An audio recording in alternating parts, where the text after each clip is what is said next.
test. I just want to make sure that this works.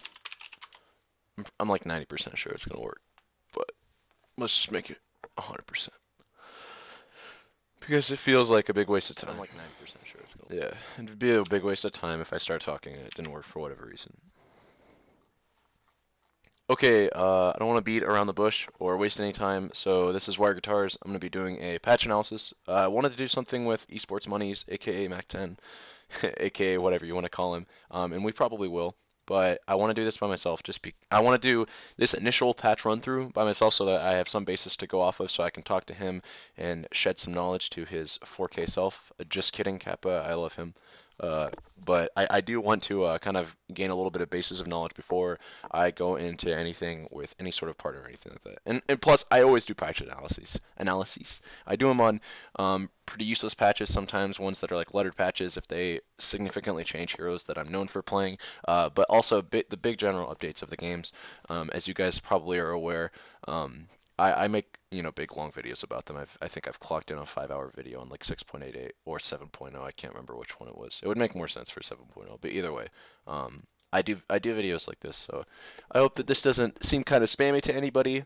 Definitely shouldn't, because I haven't made a video in a while, but it's going to be probably a big long one. I am trying to time myself though, because I am on a bit of a schedule. I have a place to be in 4 hours, so I guess we'll see where this takes us. But basically, this is 7.07. Yeah, they're calling it that. Introducing 2 new heroes. I'm going to skip over them for now. My video player doesn't seem to be working, maybe because I didn't restart my computer or I haven't restarted my computer in a little while. They look interesting enough, especially Dark Willow, just because I see Valve put 2 complexity on her and she appears to have escapes. That's attractive to me. Heroes that are difficult to play and also have escapes are fun, so I like that. I hope she's not actually a support hero. Kappa. I hope one of these heroes can be taken to the offlane. As a quick side note about that, I guess I should lay out my wish list in case anybody ever cares. The things that I want this patch to change are I want buffs to the offlane, and specifically I want the offlane to be a more capable role for not carries, but for carrying the game, which is to say I want more focus placed on heroes that are able to go into the offlane and deal with tri-lanes. I want there to be more tools that are bestowed upon heroes that I guess can go into the offlane. I'm not talking about every single hero in the game. I don't want anti-mage to be able to go in there and waste 3 heroes times. But basically, I want more heroes than Broodmother to be able to go in there and actually survive if a tri-lane goes against them, whoever the hero might be. And furthermore, I want there to be more of a punishing, like a crippling effect for people that decide to tri-lane against somebody for 5 to 10 minutes, right? I'm not trying to say that that doesn't already exist in the game. Certainly, if, for instance, you tri-lane against a Bristleback and he kills one of you guys and all you ever do is kill him once, you trade a kill, but you tri-lane against him for 10 minutes, and the kill doesn't even go on your carry, and he kills your carry, you're probably, that's looking like, not necessarily a lost game, but that's definitely not looking like a great safe lane. He's going to scale well, your supports are going to be underleveled, and you have 0 pressure on the other 2 lanes for the team that decided to tri-lane against him. But it doesn't ever seem like that's crippling enough of an effect, as it should be, right? It's 1 versus 3. It's one person is devoting 3 people's time to focusing on him, and that doesn't seem to translate well enough into the state of the game to mean a substantial lead. And I'm not trying to sit here and say my teams are bad, they don't know how to take advantage of the space. I'm saying I wish there'd be, I don't know, something like shared EXP or some crap like that. I did skip a little bit ahead. An exceptional find. Please just control F to brood. You need to see this. I'm not... Alright, crap. You screwed my crap up. I will check Verd out, of course, and I'll talk about her for a while. But please, I thought I turned CRS browser off, but I guess maybe not. No donation, no donations for the time. For the time being, please. I want to focus on this systematically, alphabetically, etc., so forth. I do want to check out Earth Spirit though, if I can maybe be a little bit of a cook here. Did he get any changes? Just his talents got reworked a little bit. Is that what this is? No. What is this? Oh, plus, yeah, they did change his talents a little bit. Whoa! Ooh! This is cute. This is cute. Is this cute? I wonder. This is 5 levels later, but it's definitely a lot better. This is cute. Oh, oh, oh, oh! Okay, that's cool. Sorry, I spoiled a little bit for myself there. Hopefully not too much. Ooh. Ooh. I can't look. I can't look.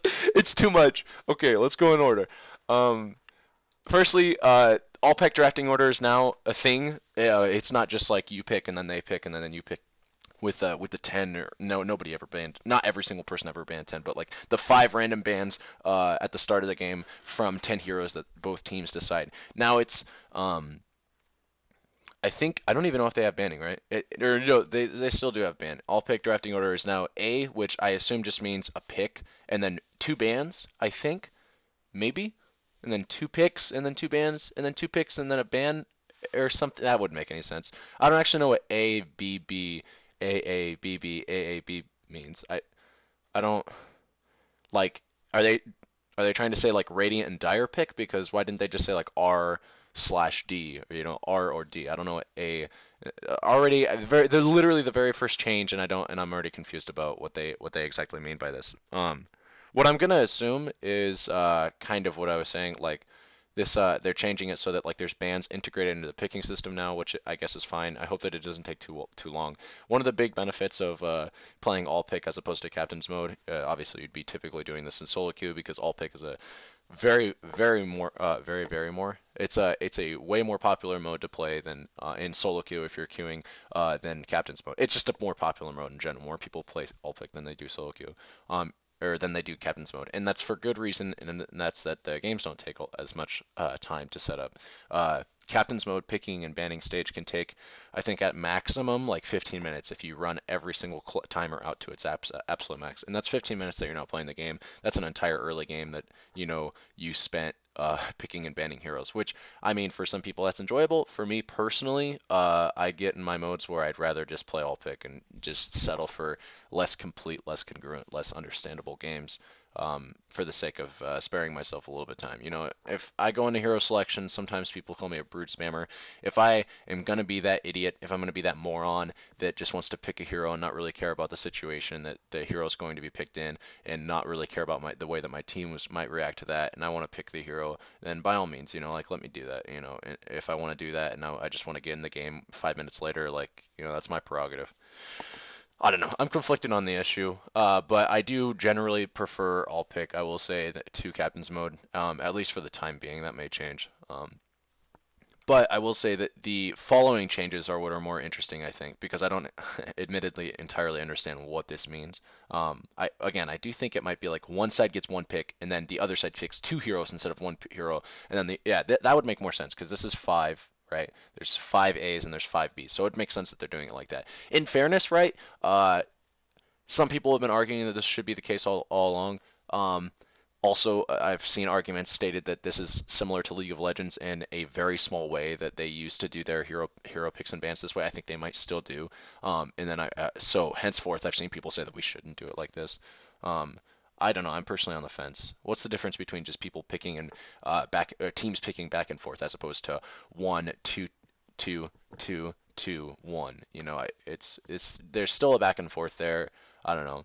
I I'm sure somebody could read into this and say this disincentivizes counterpicking or it incentivizes counterpicking or something like that. I don't really care either way. The next change is a lot more interesting. Each day, 10 heroes are selected randomly. So already, um, like without even reading too much further into it, that's weird that they're going to select 10 heroes that are counted as bonus heroes for the day. That's already my mind is like, ooh, what the heck are they trying to do here?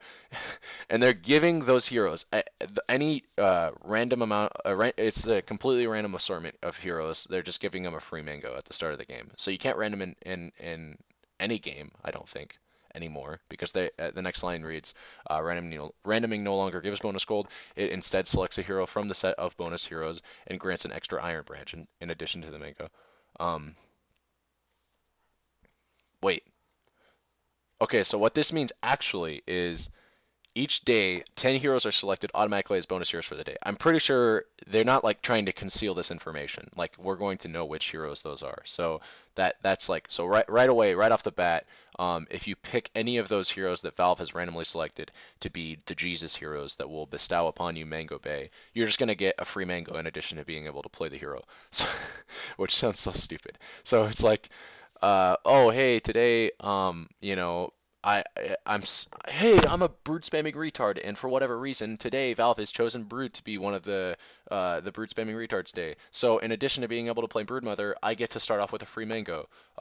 Because today's the random day that brood mother gets to, today basically I don't have to buy a mango for my soul ring recipe. And obviously some other heroes will very much benefit from this as well. This kind of, I don't know how I feel about this change. This seems just as cancerous as randoming, if not worse, because it's not uncommon to play with or against people in solo queue that random, and they random a hero that they don't know how to play, and they feed horribly. Now you might have people that just like look for excuses to play heroes that are getting free mangoes. There's a little bit more set in stone, in fairness, so it's not like they're necessarily incentivized to random. If anything, you could argue they're decentivized to random because you don't get any bonus gold. You don't get anything from randoming. However, if you random and land on a hero, it instead selects a hero from the set of bonus heroes and grants an extra iron band. So if you random now, you are randoming one of the 10 heroes that are in the list, which you still might not know how to play. Maybe you might be like, oh, well, the odds of me getting a hero that I do know how to play are like 6 out of 10 because I know how to play 6 of the heroes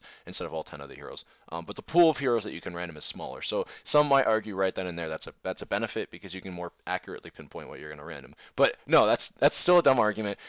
If it was literally just a coin flip, if it was like only 2 heroes are getting a mango, and if you random it selects one of those 2 heroes and you're randoming and getting a mango and an extra iron branch. Well, yeah, sure. Like you could argue that the percentage chance there to net something that you are able to play is 50%, but even I would still disagree with that. I think randomness, at least in something as crucial as the picking hero stage, uh, something that is completely constant, um, if you so choose to make it, and it's pretty much only ever superior if you choose to go that route of just saying, hey, I want absolutely no randomness whatsoever um, in my hero picking stage, and I'm probably better off for doing that for taking that route.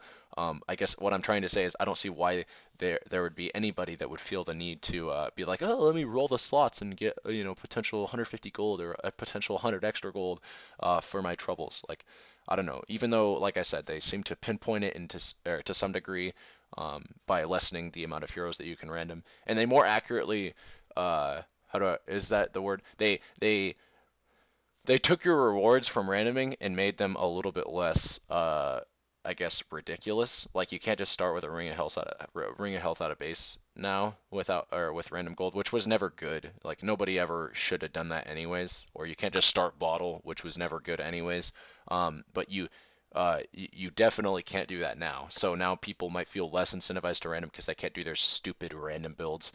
Because those people that random every single game, those people are typically the kinds of also people that like would be like, yeah, Soul Ring start is actually pretty good, or yeah, like starting a full bottle and nothing else is good. Like that's not bad. And with random bonus gold, I can do it or something like that. That's actually bad. That's terrible. You shouldn't do it. That doesn't make any sense.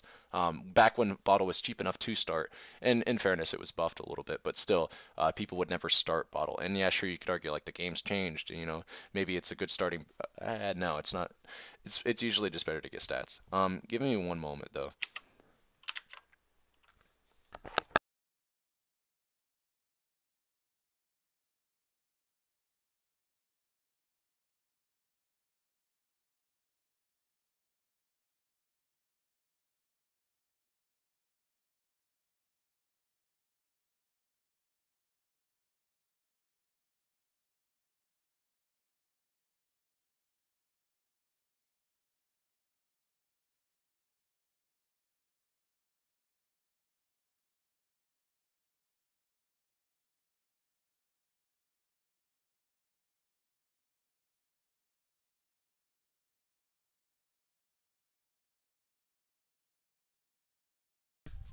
All right.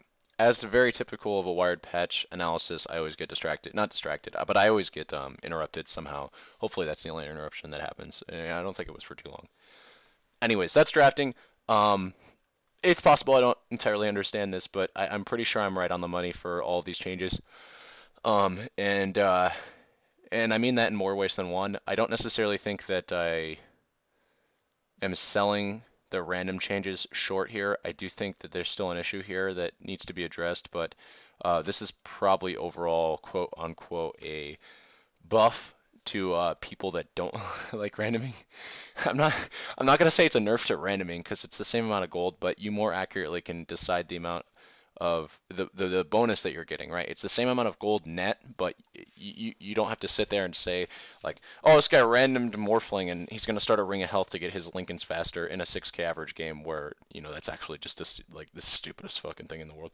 Like no, like he's gonna have to start Mango and Branch, he's gonna have to get a wand and he's gonna have to use his Mango and Lane for something efficient or buy a slow ring. God forbid slow ring on Morphling. Maybe that's not even that bad. Who knows? But yeah, I don't know. There probably is still an issue here. This probably didn't change too much. Get your I wouldn't get your pitchforks out. No, I wouldn't put your pitchforks away if you hate randoming because there's probably still a problem here. One sec. Sorry, I had to sneeze. And there's definitely actually still a problem with this debacle. I don't actually know why they put this in the game. This thing right here, where every single day. I mean, it's something that they have to. Maybe they have something set up automatically where not a single person at Valve has to devote any brain power whatsoever to deciding the 10 random heroes. But even if that's the case, it's still dumb to just be like, hey, every single day we're gonna reward people that like to spam this hero with an extra mango. And so that's just dumb. Like, why not just make it so that every single day you're going to make it so that when Roshan is approached by a hero of the Dire Persuasion within a 900 radius anywhere, Roshan gains 5 armor. It just becomes a harder objective to take for the Dire. Like, why not just do that and then swap it to Radiant? The next day. Like, why do that? Why give any sort of advantage to any person whatsoever? Why not make the playing field level? Don't encourage any hero picks whatsoever outside of the meta, right? So outside of like what's going to eventually develop because this patch will make certain heroes overpowered by default, just happens. Why give any more leaning to those heroes or to people that spam the heroes or anything like that? I don't know. This just seems like a dumb change. Anyways, laning. We've got mid lane, no longer has an additional melee creep. This is par for the course for Valve's 7.0 patch system. They are actually trying things and taking them out. This is build a Dota workshop. We're all in it together, guys. Let's think about all the changes that Valve has reverted back to their original state. We've got RIP, 2-minute jungle camp spawns. What else do we got? That's it. That's it plus this. I'm just kidding. That's it for the big changes. But when I read this, again, I skimmed over these notes very, very briefly, but I haven't spoiled myself too much. Definitely didn't check over Broodmother or anything like that. So I promise you guys we're pretty much going in blind. When I read this, I was like, oh man, Valve's going back on their word, kind of, or going back on their changes, which is not a bad thing. I'm glad that they made this change. I was glad when I first saw it, and then now that seeing that they took it away, I mean, I don't really play mid lane too much, but I'm glad that they're taking this away because if for no other reason, it shows that Valve has, I don't know, backbone or um, they don't care about pride too much. They didn't like the change. Maybe the pro scene didn't really evolve in such a way that really favored this change either. I can say from personal insight, I believe that this will make mid lane less of a tri lane. Maybe this is the kind of change that offlaners should be hoping for because it makes less focus and effort placed on mid lane. Or I guess more specifically, winning it. Basically, just reading nothing but this change to me says there should be a de-emphasis placed on mid lane as a lane that the one team wants to win, which is probably for the better. Because right now it seems like mid is a tri lane where just you start the game, with supports in the lane trying to gain a creep advantage, not creep advantage in the sense that you want more creeps on your side, but you try to gain a positional creep advantage for one team by having your Lich start mid. He walks up on the high ground, starts beating the enemy mid laner down, while his mid laner is way back near his tower, last hitting safely, and the enemy mid laner that's trading hits with the Lich is sitting at his tower and he can't gain any EXP or gold.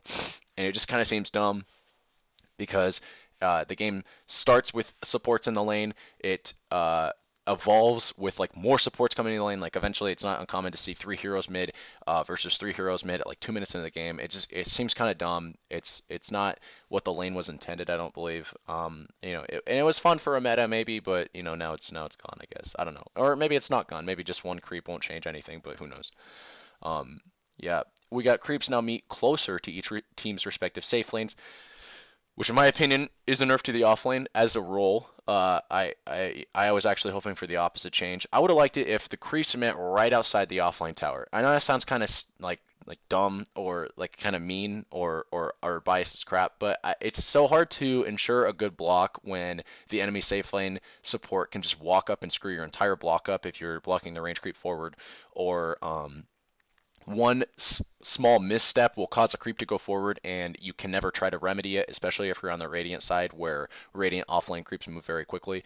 And then they go and meet right at the enemy's tower because they have three heroes blocking them or trying to ensure a good block. Or you get a good block off and then they pull anyways because maybe your team didn't give you a ward to work with, or they gave you a ward but they didn't smoke you out of base, or you didn't buy smoke, or you didn't buy a TP or whatever. You have to make all these economically prohibiting decisions in the early game as an offlaner to try to ensure your lane gives you some amount of EXP. And if you screw up on any of them, you're kind of just screwed because they get their ideal creep equilibrium if you're not an offlaner that can withstand two supports beating on you constantly. If they choose not to sit mid, then you're missing out on EXP.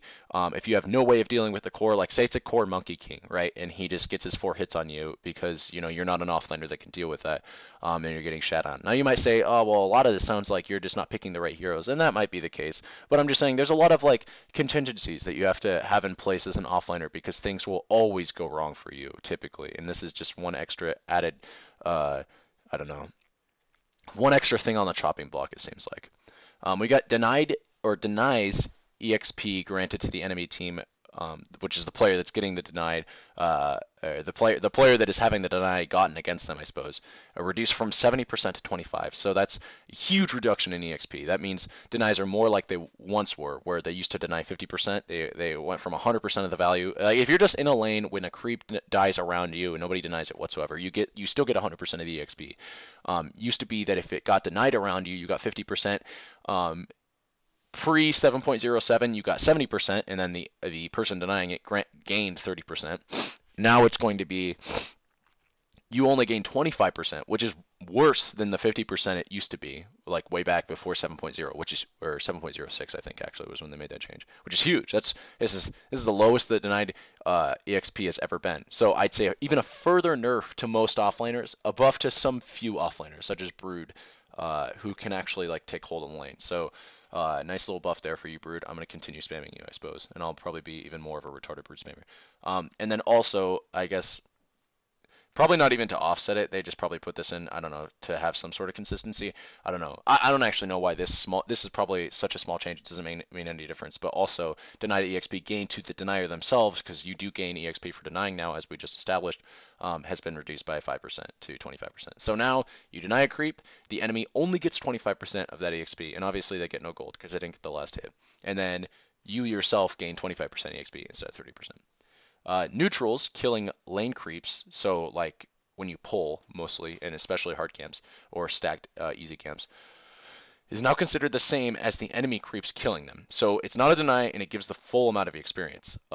So I'd say I guess I'd call that a buff to it's like a it's like a slap in the face buff to offlaners. It's like, yeah, like this sucks when it happens still because they're gaining creep equilibrium, and there's a pretty good chance that the support's going to get the deny on the creep anyways because it's just there. I mean, some supports have shitty base damage, and it's pretty hard to do when like an Ursa and an elder troll are beating on a melee camp. It's kind of hard to actually get the last hit on that because I play support too.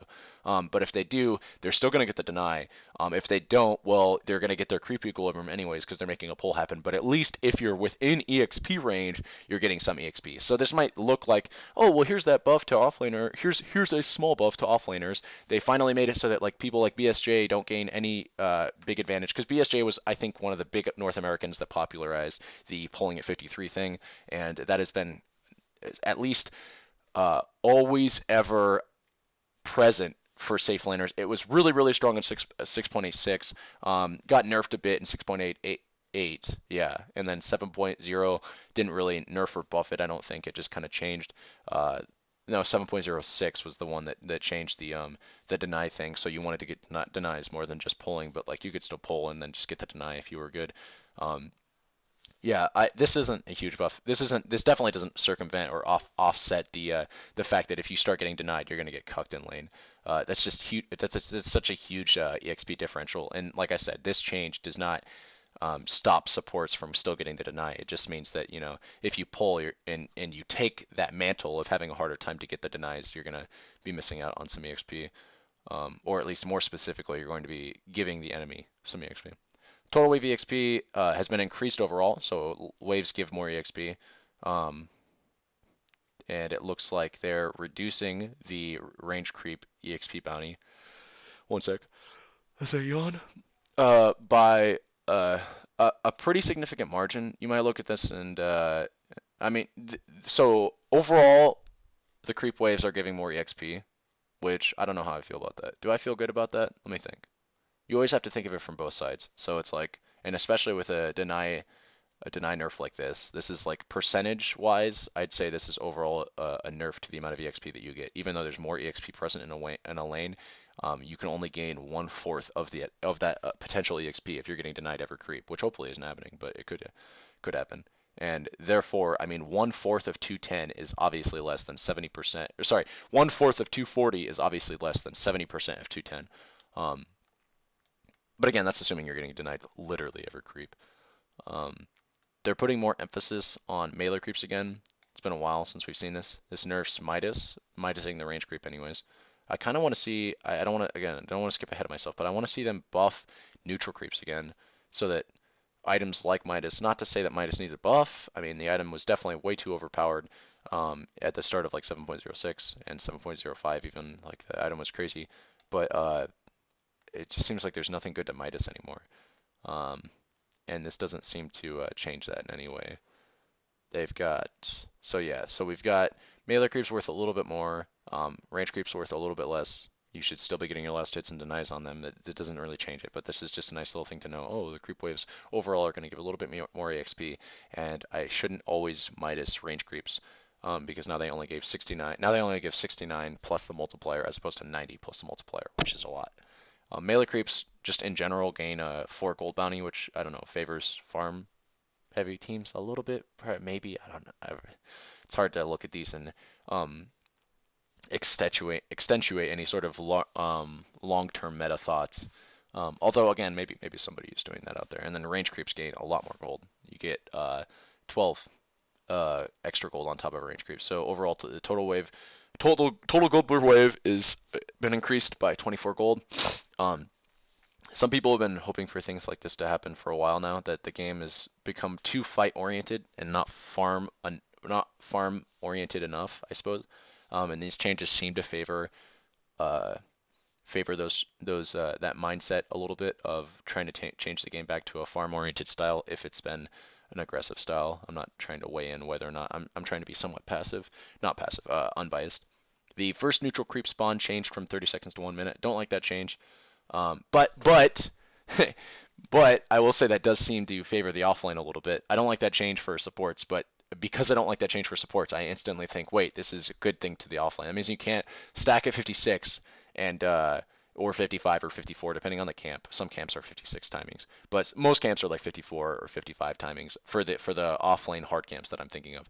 Um, you can't just stack that bad boy and then get to pulling right at 1 minute 23 and start fucking over the offlane. Like you're gonna have to wait for the first 2 minutes into the game to cuck over the offlane, and that's also right. Also, this is a big thing is you're not gonna see that the camp got blocked until the minute mark, which is good. So yeah, so you might not even get your first pulled stack pulled camp. You might not even get your first stacked pull until the 3 minute mark, which is nice, or the 2 minute 53 minute mark. 2 minute and 53 second minute mark. Yeah, that makes sense. So that's a nice buff to the offline, I'd say. Good job. This right here, sorry. Base hero kill EXP for levels 1 to 5 has been reduced. Thank God. And I hope it's by a significant margin too. Oh, that's a huge one too. Yeah. From one, so like you gain bonus. If anybody doesn't know how kills award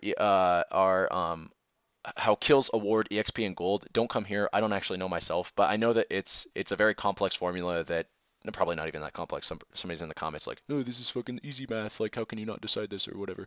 Fuck you. I just know that like these numbers are large, right? Going from 100, like just killing a hero at level 1 seems to have previously rewarded 100 EXP base. And then I don't know, there's probably some extra bonus crap in there. There always is with kills. So I don't think that killing somebody only granted you 100 EXP. Is if you have like an ally with you assisting you in the kill, maybe you got some bonus pool and then you split it between the two of you. I don't know how that worked, but now it seems to go. It seemed to have went from 100 to 30, and then scaling up, which means that early game kills are drastically less important, which I think is overall just a buff to the game for healthy reasons. It just means snowballing isn't as retarded when you kill somebody at level 1 to yeah, mostly level 1 and 2 are like this is a third of the EXP that you get, at least at base. Again, I don't know if there's any extra formula in there, but you get 30 EXP for killing a hero at level 1 if there's no other factors or variables in this formula, which is crazy. It's above two offlaners that can't really stay in the lane because you go to the offlane, wrestle around with supports, you die, you feed first blood, which sucks in terms of gold, but they don't get that much EXP, so they don't snowball in terms of levels. Yeah, see, you still get extra EXP for hero kills from the assist formula, which is what I figured. There's some extra bullshit, but it's from assists, which means you're sharing the EXP anyways, I presume.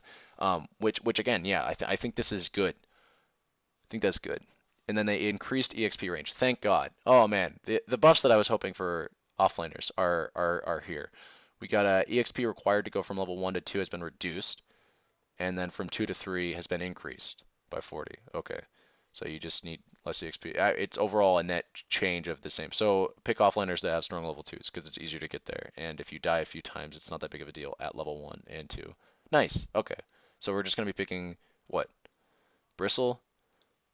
Does Abaddon have a strong level 2? Yeah, he does. You can deny yourself.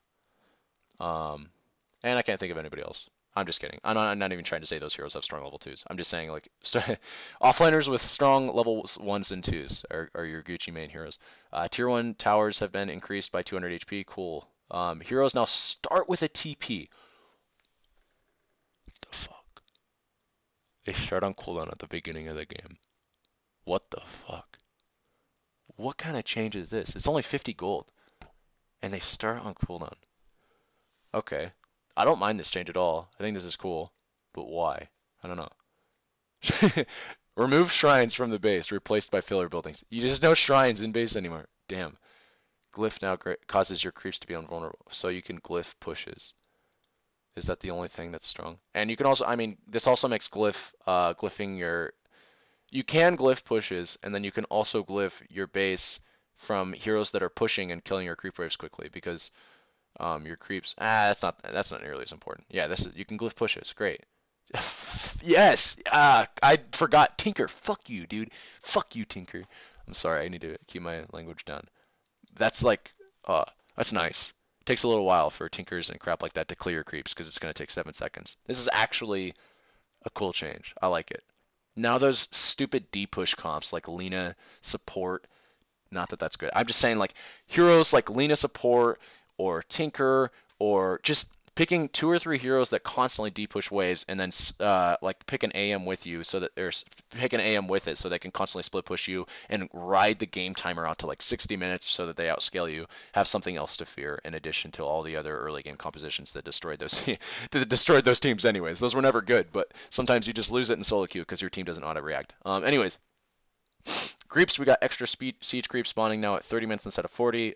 Shorter game times, I assume. And the HP increased by 50. This, you might see this and be like, this is weird. Why even do this? I think this makes it so that, I think this change was made literally only so you can start getting the last hit on siege creeps again under tower. I know that sounds weird, but if the tower hit the siege creep 3 times, prior to 7.06, it was like you could usually approximate what the last hit would be and get it. After 7.06, I noticed it was so hard to get the last hit on it. It would usually kill it in 3 hits, and if it didn't kill it, it would leave it with like 3 hits before with most heroes before you'd be able to get the last hit. I don't know. I think this is a buff to, I guess, everybody getting the last hit on a siege creep under tower. So maybe the offlaner question mark? I don't know, just because they often get their lanes pushed in if the enemy safe lane is bad. Um, yeah, I don't know. It's hard for me to approximate this change as anything other than that. But I like this change because if that means what I think it means, then that's good. Because it was so annoying that the siege creep just died to 3 tower heads when it never used to. Fixed extra lane creep spawning a minute too late. Okay. Lane creeps upgrade amount is now capped at megas. Previously, if a game went on for over 4 hours, it was possible for creeps to be stronger than megas. Um, I don't care about this change. I know that sounds weird. It shouldn't actually sound weird. If you think that me saying that this change is inconsequential sounds weird, then you play techies and tinker too much, okay? Uh, don't don't ever you should never have relied ever on. Most people didn't even know this was a thing in Dota. Was that if a game went on long enough with one creeps having gotten megas and the other creeps having not gotten megas, that lane creeps would actually eventually become stronger. If you ever actually got to see this formula in action in a game of Dota, you're too much of a mad scientist and you play too weirdly. You should get punished. Armor mechanics has been adjusted from zero point zero 0.06 times armor, so like 1 plus zero point zero 0.06 to 1 plus or 1 plus zero point zero 0.05. Okay, let me think about. So yeah, armor per agility has been reskilled. Is that what this means? Probably not. Tier 1 towers get 3 extra armor. Tier 2. What does this mean? Before I read these substantial armor buffs to like tier 4s get 5 extra armor, maybe that doesn't mean that much. But does this mean that armor's worth less and then they just buffed all the things to compensate for that and then said like we just mostly want this to affect heroes, so we're gonna buff all the things that have armor? No. Is that what this means? Seems to indicate that to be the case, but I'm not entirely sure. These changes maintain parity with the overall damage reduction of structures before the above. Yeah, that's what. So they made armor less valuable. So just stacking armor, just armor in general seems to be less valuable. And then they buffed all the buildings and Roshan, everything in the game that's not a hero, to make sure that like only heroes were affected by this change. Am I reading that correctly? I think so. Interesting. Not going to try to I don't think I want to try to approximate what these changes mean, but just know that I think I'm correct on stating what I said, so you can think of those things yourself. Base structures, remove tier 4 HP tower region, that kind of sucks. Buff the ancient HP. Okay, so at least it's going somewhere, kind of. I want there to always be a comeback mechanic in the game. I just don't want it to be stupid things like this. And so this is nice. This is cool. I think this is overall better than having tier 4 tower HP regen, surprisingly enough. Just because your ancient has like 15 frickin' armor, and it's hard to bring down all in one sitting unless you gave up on the game, which is going to be most games in fairness. But in a close game, killing the ancient is a difficult thing to do if the enemy's buying back and they're throwing their lives at the ancient to let it survive. And this just means that if you save your ancient, it's going to heal up a lot quicker, which is nice. They reworked mid lane for Dire. Both sides can now walk along the ledges without being hit. Let me think. I think I understand that. I'd have to get into the custom map to see this. It's really hard to approximate these changes, even though there's so many of them, which is to be expected, because every big patch they change the map now. Can I just read over these and just try to... we'll skim over them. Okay, adjusted mid lane ramps to be narrower as well. Okay, so moved mid shrines closer to the primary jungle area, which means they're further away from mid lane, I assume. Swapped off lane shrines and bounty runes. Let me think. So the shrine is where the bounty rune used to be, and the bounty rune is where the shrine used to be. Okay. Adjusted offlane terrain to be wider.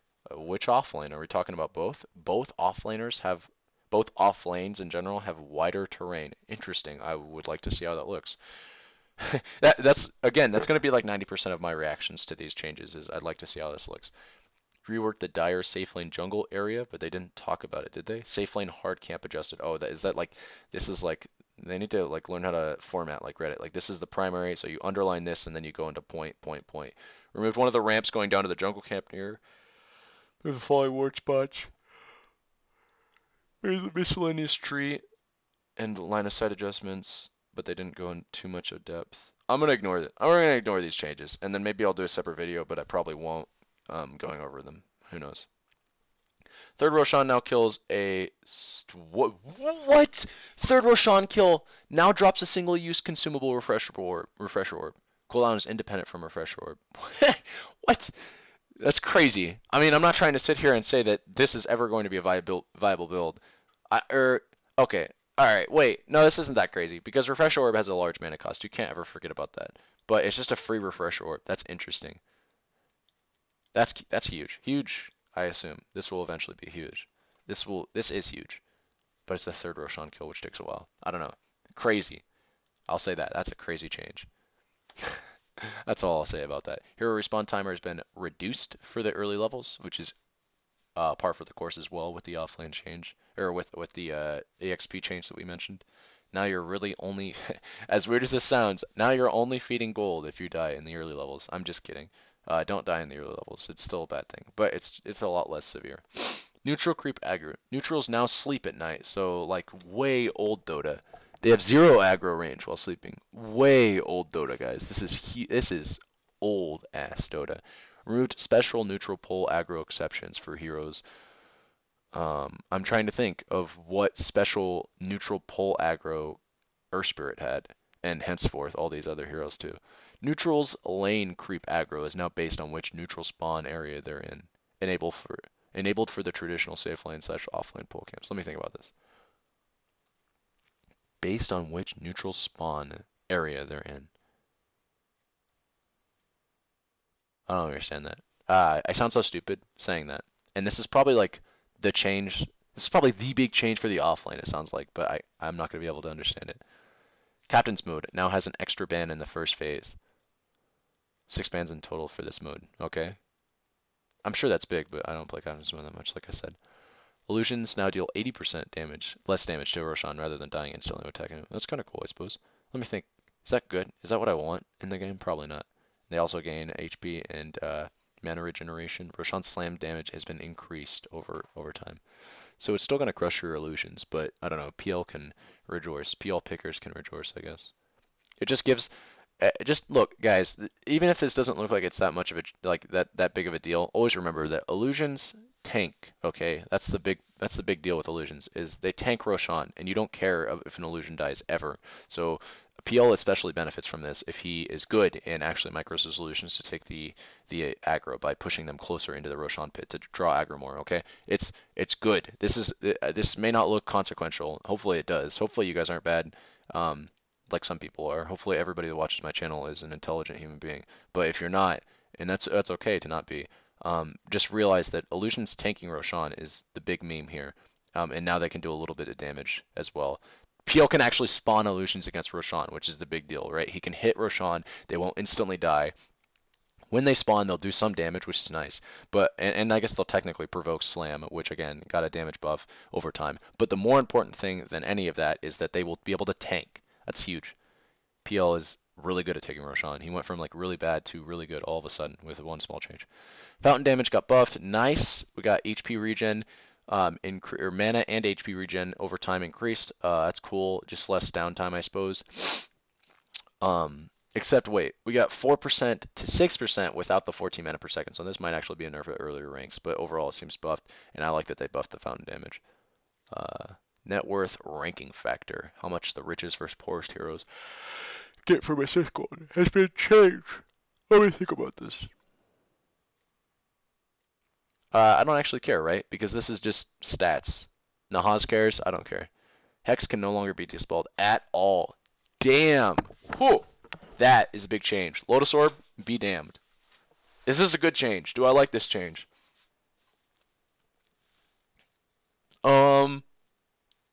I'm gonna say yes. I'm gonna say yes because Scythe of Ice needed another buff, Kappa. I like this change, and Shadow Shaman players should get nerfed consequently, but Lion needed this as well. Lion's happy. Shadow Shaman probably got nerfed, so he's sad. Man, times have really changed. If I can just make a quick side note, how long ago was it that Lion was the OP of the two? Because Shadow Shaman and Lion, in case you didn't know, in the lore, Shadow Shaman and Lion are brothers. They're not actually brothers. I'm just fucking around with you when I say that. But they have almost identical skill sets for like their first two abilities, such that like you'd think that these are the exact same ability, and they pretty much are. Lion has always been. I've said this like in every patch note because every time I only ever talk about these heroes in my patch notes, but I'll do it again as per tradition. Is Lion is the CC slash nuking element of what Shadow Shaman and Lion share.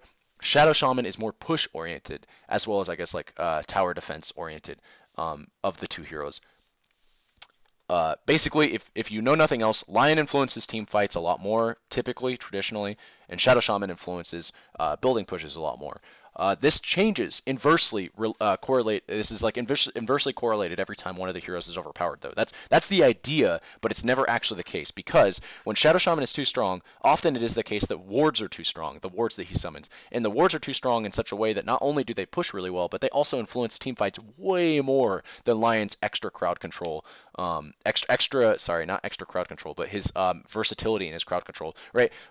Shadow Shaman has to sit there and shackle you for 5 seconds for him to get the same amount of crowd control as Lion. Lion just throws Hex on you and he throws Earth Spike out and he can go around and do other things. Also, Lion's got a very, very large single target nuke that Shadow Shaman just doesn't have, right? He has overtime, small damage, medium-sized damage with Shackle, and he has one big nuke with his little Ether Shock or whatever. Lion has Earth Shock, right, which is a solid nuke, and then boom, here's 1,000 damage in like a quarter of a second. It's crazy. And the way I'm making it up to, like the way I'm hyping this all up is like Lion's super good, but no, Lion sucks right now. Lion sucks right now, like I said, because Shadow Shaman's too strong. Wards are pretty damn good, but then there's also some other things with Shadow Shaman that maybe we'll get into if they actually nerfed him. I want to almost spoil it, but I'm not gonna do it. I'm not gonna do it. We're gonna just wait. All you need to know is this is a big buff to both of those heroes because Lotus Orb doesn't do anything against um, Lotus Orb alone, it doesn't do anything. But you could also argue like, Oracle nerfs, rip, I love that hero, and other heroes that purge heroes out. Like you can't do that to Hex. You used to, I don't think you used to be able to do it. Then they changed it. I think it was 7.0 or maybe it was 6.88 where they changed, or 6.86. I don't know. They changed it a while ago for Hex to be able to be dispelled. Now they're going back. They're like, nope, can't dispel Hex. Can't do crap against Hex. You get Hexed, you're screwed, man. You're screwed for however long the Hex is. And yeah, it used to also, what would you call it? Break, I think is the right term, or mute or something. It broke passives. Hex used to break passives, but that's not the case anymore. So that's not the case, but you definitely can't dispel Hex, which is nice. Added UI indication over inventory to show mute state. I thought that was already in the game. Added a new option to require stop to interrupt your channeling abilities. Nice change. I like that. As opposed to just TP scrolls. I like that. I wish they'd make more changes like this right here, where just more UI changes in general, just make the game more comfortable for people to play. There's still a lot of things I'd like to see. Remove the remaining unique attack modifiers. It's just a matter of time. I don't care. Do I care? I don't care. Yeah, I don't care. Other changes. Remove cliffing restrictions for Rubik, Magnus, Darkseer, etc. Let me think about this. Now you can cliff people easier, right? I think that's just what that means. Yay, Cancer, rejoice.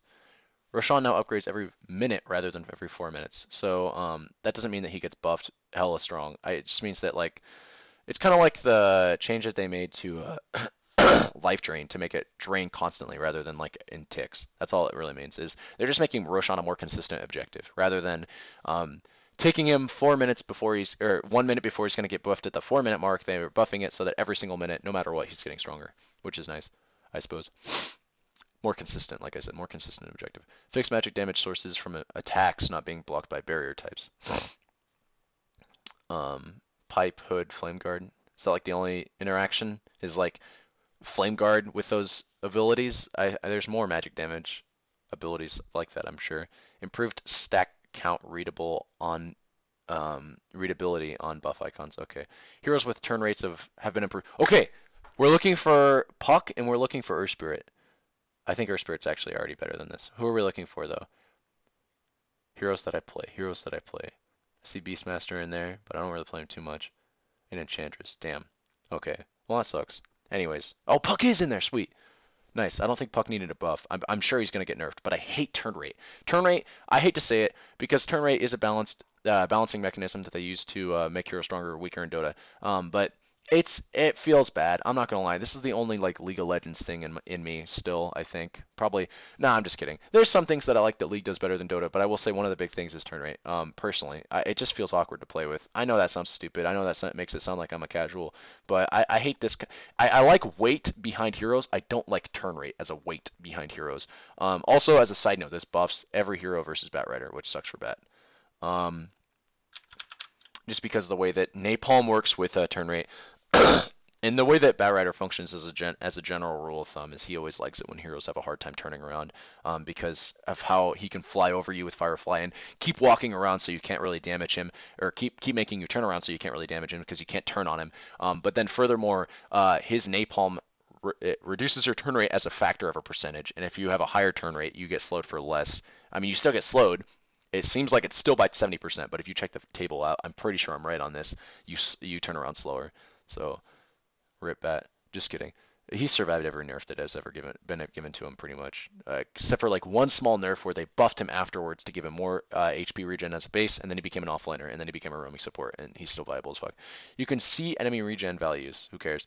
Regen runes got changed from 100 to 100/67 to 6% of your max HP and mana.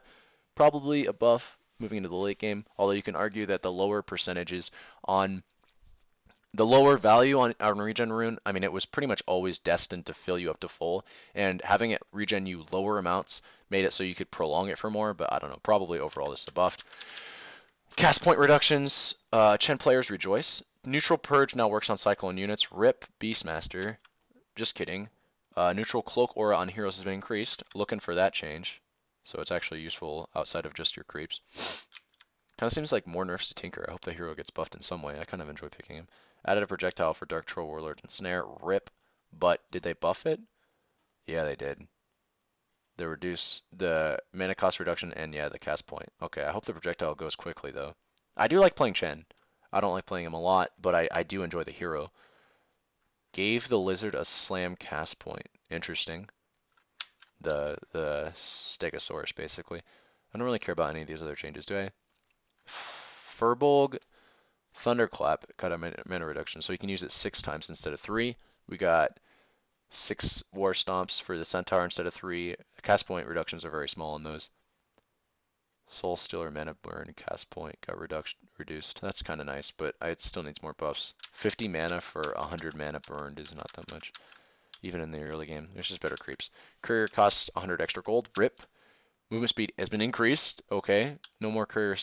Ideally, no more courier snipes. Flying courier can no longer be purchased. Now, courier now automatically upgrades at 3 minutes. Like to see that. So, nerf to earlier gold item decisions. There has to be a more staple position 4 in the game. You can't do that. All right. This is a small rant because I'm not really too much of a support player anymore. But listen, if you are one of those guys that goes into the game, picks Earth Spirit, picks Tusk, picks Sand King, and says, hey, I'll play position 4 in quotations, knowing damn well that you have no intention of ever buying smoke, wards, sentries, dust, any of that support crap, and literally you're just playing an over-glorified position 3, right? You need to stop that crap, okay? Your support brethren, your 5 position brethren out there are calling to you, and they're asking you to pick up the tab once in a while, okay? You can't just do this whole like, oh yeah, man, let me start. You can get all the support items, right? I really just want to start Boots, Tango, and run at the mid laner. Like, yeah, you may argue, Wired, that's actually a decent build for some 4 position heroes. And I'm not trying to say it's not. I'm just trying to say you can't do that crap anymore, okay? Because we support 5 position players are now on a budget, dog. Courier costs 100 extra gold. And yeah, sure, you can be like, oh, you don't have to upgrade it later, so that gold's going somewhere. But no, okay? This is definitely a nerf overall because you have to start out of the gate with less gold, which means your item build is much less flexible. So now you greedy 4 position heroes have to fork over the bill a little bit, okay? Either buy a few wards or buy the TP and smoke that I'm gonna need to TP out there and get those wards down because I can't just do this all by myself anymore. And this change cements that. So I'm glad to see this change overall. And I'm really glad to see this change. This is also a good change. It now has a courier shield instead of the haste ability. So, damn, we're really going old school, man. You can't boost it anymore, which is nice, in my opinion, because this change, it's more, what would you call this? More specific. I hated it when people would boost their items out to come out a little bit quicker instead of using the speed boost when it was supposed to be used, which was to save it. Save the courier. And then boom, the no longer refills bottle. We Han now, boys. Courier can no longer be purchased more than once. We League of Legends now because of no griefing. Rip. Shop, they removed the following items from the side shop. Rip, rip, rip, rip, rip, rip, rip. Rip. I only care about this. Damn. No blades of attack, no phase boots. Stoush. Whoa. Whoa. Whoa. Gee, Ring of Regen. And then they added the Ring of Protection to the side shop. This is hilarious. Okay, they added a okay, oh, bottle at the fucking Seeker's shop. Oh, damn. These are huge changes, man. You can get a Perseverance now. Wow, wowzer, Valve. Man, you guys are going crazy. I like this change. This might encourage bottle on offlaners a lot more. Straight up rip Stout Shield, rip Phase Boots. Oh, dude, Sage's Mask, man. And Ring of Regen. The Brood nerfs. Oh, dude, the Brood nerfs. And that's like it, right? Damn, this is gonna take some getting used to, especially, let's see, Phase Boots, Orb of Venom. I did get Orb of Venom on some offliners. Even safe liners, you sometimes get these items. That sucks.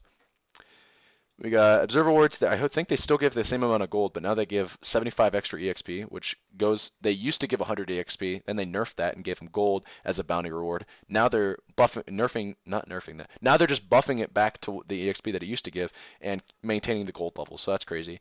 They cost a little bit more to compensate. Tango cost rescaled from 125 for 4 uses to 150 for 5.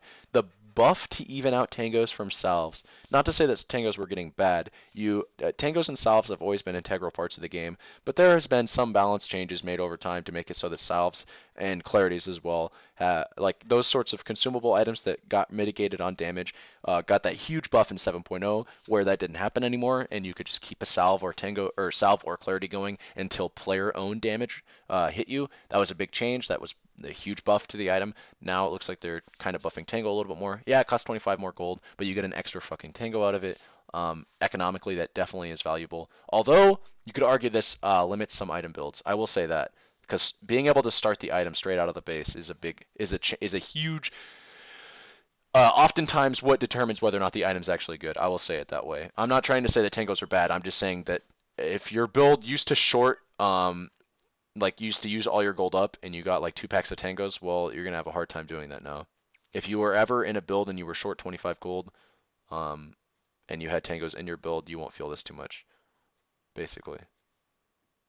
I don't know. Probably a buff to tangos, but it is important to note that not being able to start an item is a big deal for that item's strength. Miscellaneous, we got Gauntlet, cost reduce, Slipper, Mantle, okay, so all of those items got cost reductions. Wraithband recipe also got reduced by 5 gold, so overall Wraithband is 20 gold cheaper. Bracer also 10 gold cheaper in addition to the component that builds into the bracer getting cheaper. Null, same thing. All of them no longer give you 3 attack damage. They now give an additional +1 to primary attribute. Um, hmm, interesting. Probably not good, because you usually get those items in the early game to buff your early game damage versus creeps to help you last hit, because a Quelling Blade does not give you damage against all creeps. Although usually, if you're a melee hero, you'll still get a Quelling Blade in addition to like an Aquila and a PMS, and you're walking around with like +40 damage to creeps. It's kind of funny when I think of it that way. But I just mean, typically speaking, these stat boosting items were were obtained in the early game to give you bonus damage versus all creeps. Whereas now they give you a little bit less bonus damage. Whatever, I'm sure they'll still be gotten. Because, I mean, their stats given are still nice for sure. Like, it still helps to have plus, 3 health as on a Wraithband or a Null Talisman to be able to make dives. Veil no longer provides +6 damage. Rip. But you gain 2 more int out of it. Dagon no longer gives you +9 damage, but it gives you 2 more int.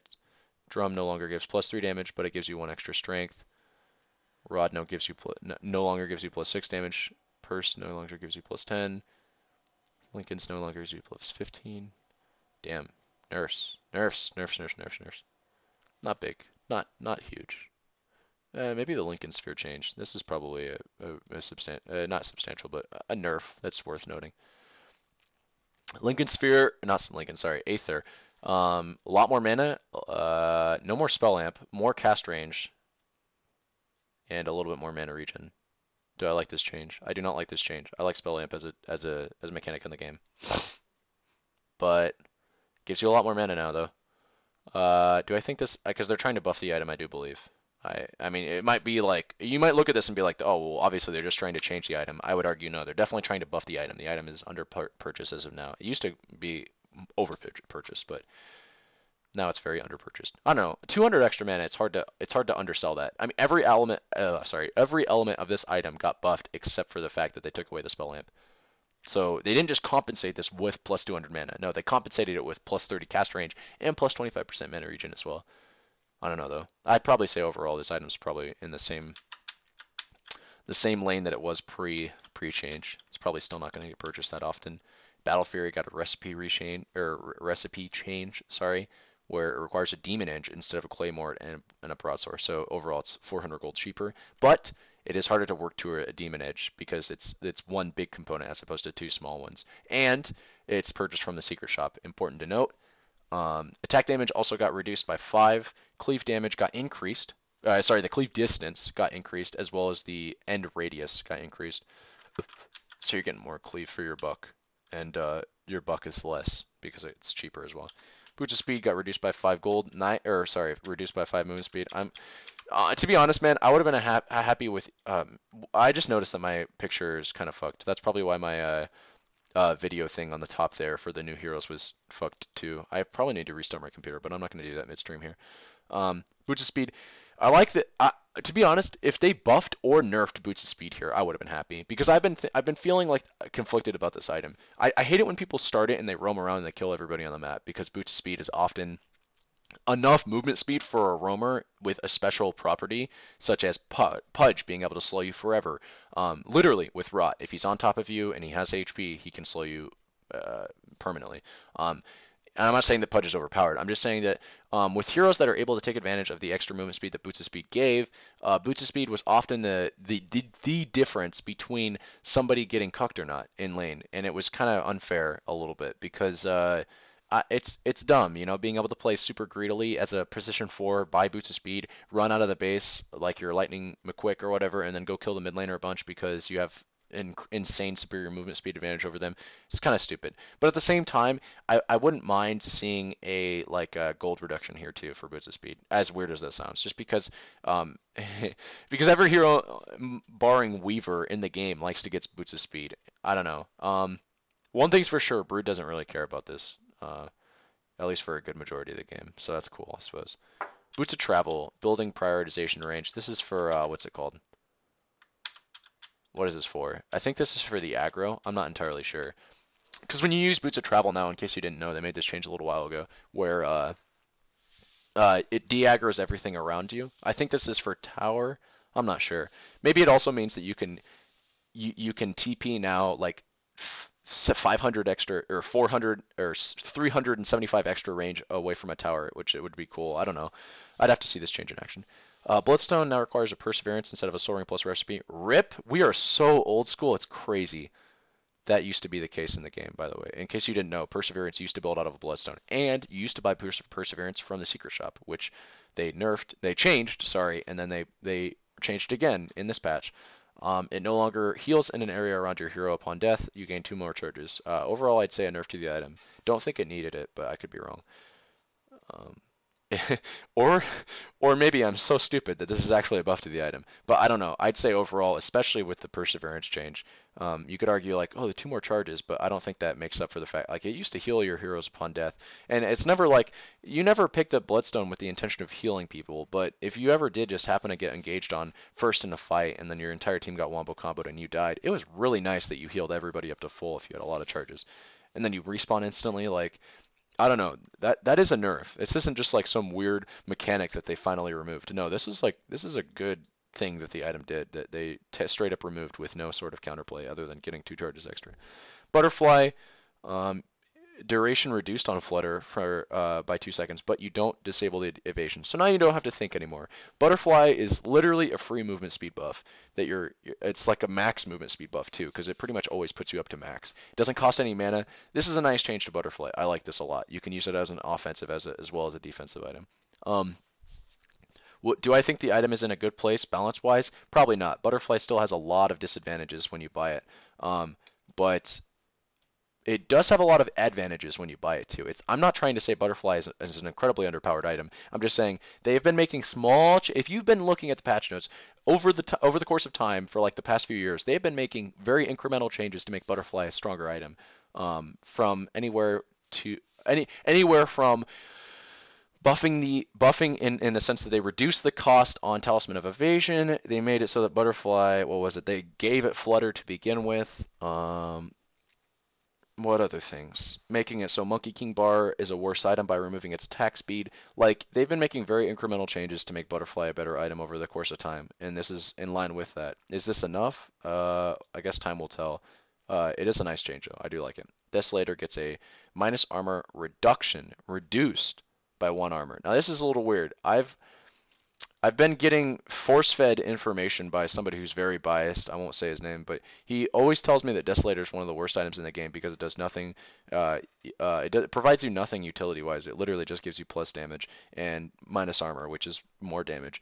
I always argue the same thing. I don't care because I don't. I typically don't buy Desolator for lack of flavor. I don't know if that's a correct reason not to buy an item, but it's so hard for me to justify Desolator for much of the same reason that he agrees, which is a lack of utility. But I don't necessarily only think that minus damage. I don't think that plus damage is only ever a bad stat because if you take that to its extreme, Divine Rapier is a terrible item. And I mean, it is a terrible item, but it's not a terrible item for the reasons that it only gives you damage and no utility. It's a terrible item for other reasons, although that is a small reason, I will say. It'd be interesting to actually, as a side note, see if they buffed you Divine Rapier to give you some amount of utility. Like, Divine Rapier holders are now hasted, or something like that, as long as they hold the item. I don't know, that'd be a crazy change. But to round out the conversation on Desolator, they nerfed it. I'd like to see if this is overall not that big of a nerf because of the armor rescaling and other factors that maybe I'm not taking into account because it's very hard to remain congruent with an entire patch. Like I can't start off at the top of the screen way back earlier here. We'll highlight Desolator. Sorry, so we can get back here. It's hard for me to like read a change up here.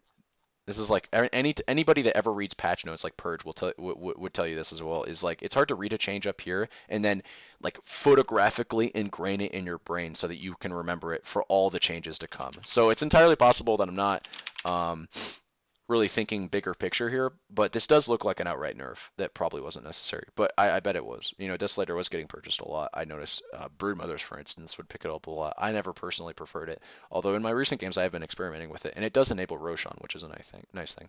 I mean, and they didn't change it to not enable Roshan either. Like, it still gives you minus armor, which is nice. It's just a little bit less. Diffusal Blade no longer dispels. Wow. No longer has charge limits. Okay. No longer upgradable. Ooh. And then the cooldown. Okay. All right. Item got nerfed. There's really no way to look at this in any other light. This is definitely a nerf. Long term, this is probably healthy for the item, and also because of the way that they changed it, so that you don't have to upgrade it and run out of charges. But the cooldown getting increased to 15 seconds is enough of an axe to the item that I'd say Diffusal Blade's probably a bad item again. It went from times have really changed, man. It went from like one of the worst items in the game to one of the best items in the game, to continually getting nerfed into what is now one of the worst items in the game, I'd imagine. It's an early game option, or it's an early game option. I'll call it that. It's an early game item that does not give you any late game options whatsoever, other than the fact that you can always guarantee a pretty crippling slow in a fight. Because admittedly, I don't know. They probably won't even call it a purge anymore. But Diffusal Blade used to give something that was known as a purge, which quite literally purged the unit as well as giving a crippling movement speed slow that tapered off over time. It still gives you the slow that tapers off over time, which is crippling, but it doesn't purge the unit anymore. It no longer dispels, which is big. That's pretty big. Rip. I don't know if I'll get it on Broodmother anymore. Although it is, I mean, again, it still gives that slow. And you never have to worry about buying an upgrade to the item. Although, like I was saying earlier, like, as weird as it sounds, the upgrade at least did give you a little bit of extra agility to work with. It gave it some amount of late game option, although you'd never want to spend 700 gold on that. I'm not trying to say the upgrade was ever economically viable. You only ever got the upgrade to the item when you wanted more charges. But I mean, it gave you some extra stats. The item is very, very, very cemented in its mid-game presence. And so I'd say I'm not going to actually say that the item's terrible. I think I said that earlier. Let me omit my previous statement. The item will have to stand the test of time as to how strong a like 4-second movement speed slow that is crippling but tapers off over time is. right? Because the mana burn was never the primary reason why you bought it. It was only ever a nice bonus. The way that the item gave you a little bit of mana, like it gave you some int and a lot of primary stat. It gave you a lot of agility if you were agility hero, you enjoyed that, and it gave you a lot of or it gave you some mana burn, gave you some intelligence, but it gave you mostly it was like it gives you primary stat and it gives you a crowd control ability as a hero. Like this is the reason why anti-mages bought it. As weird as it sounds, in the professional scene, anti-mages were buying Diffusal Blade, and the reason that was happening was because it provided you a very substantial crowd control as well as a purge. That was very powerful, and especially in the patch, that was very powerful. I have no doubt in my mind that I will scroll ahead to a huge Necrophos nerf and a huge, probably a substantial Pugna nerf. Um, and a bunch of other heroes that relied on abilities like Ghost Shroud, like free Ghost Scepters, and maybe Warcry will get nerfed, but I know that Frost Armor will get nerfed. Basically, anything that Diffusal Blade used to purge will probably henceforth any big things that define the patch that Diffusal Blade was good against because it cut it down will get nerfed as well. Because you can't just nerf an item this hard that define the meta without nerfing the other things that were defining the meta. Drum of Endurance got a bonus attack speed. From the you pop drum and now you're almost giving a hyperstone to your team. That's nice. Projectile speed increase, so it's harder to play around. Scotty no longer requires Orb of Venom. Nice small buff. I don't think Scotty's that amazing of an item though. Nice little Force Staff nerf, but it needs to be bigger, I think. Same thing with Glimmer Cape. I take it back. Glimmer Cape's a nice item. I don't want to see Glimmer Cape get axed, but Force Staff needs to go, man. This item's too cancerous to play around. It's a cool item when you use it correctly, but 99% of the time it's literally just, oh hey, let me just scoot my carry out of the way a little bit, as opposed to making big dick plays. Like I wish Force Staff was more of an offensive item. Like you use it to boost somebody into position so they could do some big slamma jamma. But I don't know. Just it only ever seems to be, hey, let me get this guy out of the range of the Broodmother who's trying to run at them. Kappa. Hurricane Pike now requires a Wraith Band instead of a 500 gold recipe. I think that's a buff, right? Yeah, I don't see how that, like, it's cheaper. It's a buff to Hurricane Pike. Okay, nice. Enjoy. Rejoice. Iron Talon's been removed from the game. Boys, let me take you a trip down memory lane. Alright. I'm not trying to say I was right all along, but, I mean, somebody was talking about this. Somebody made a long video about this. Somebody about 2 years ago, 2015, the classic memer. Look at that memer back there. Somebody's been talking about this for a while. Too much downvote.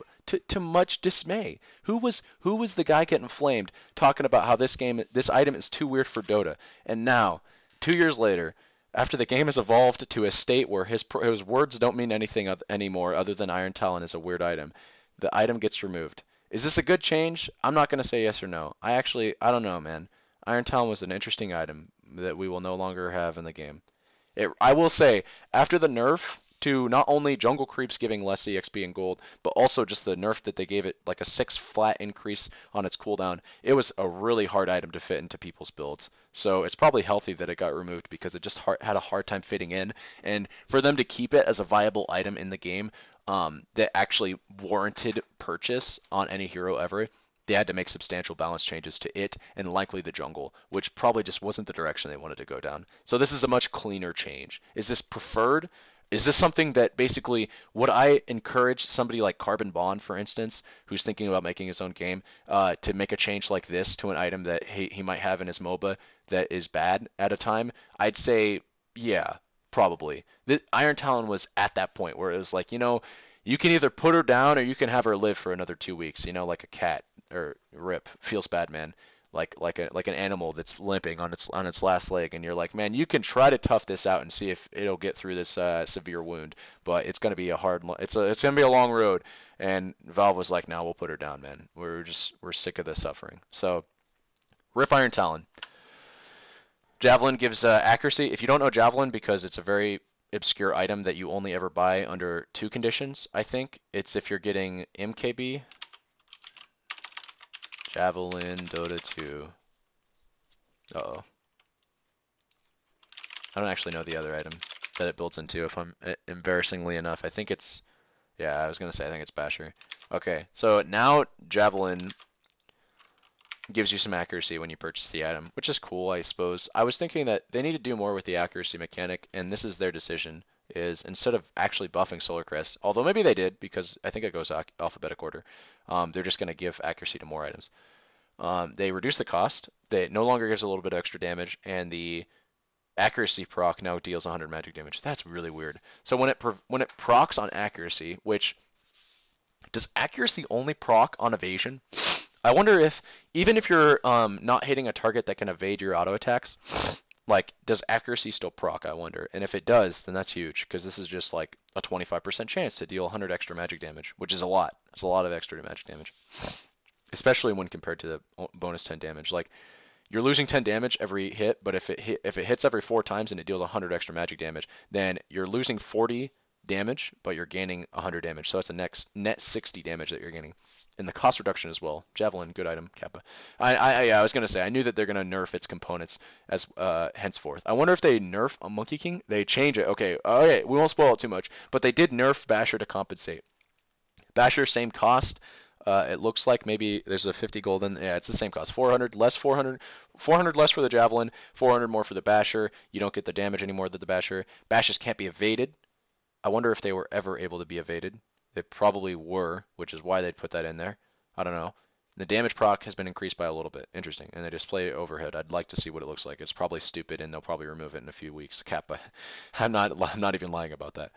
It's probably some big number, like when Valve tried with the stun, the original version of the stun mechanics, if you remember, where they made your screen flash blue. This is, if you don't know about this, this is in the game for a week, and I get to exaggerate about how bad it was because they removed it so quickly, and there's probably no video footage of it. But the screen would flash, and it'd show a little bar, like a long bar. I don't know why I said little. It was a long bar that showed the duration of your stun. Now it just shows as a small little thing overhead of your hero. I am actually a little curious if the whole displayed overhead thing is now getting a little oversaturated with all the things that are going to be displayed over your hero's head now, like bonus bash damage and stun duration. But anyways, Monkey King bar.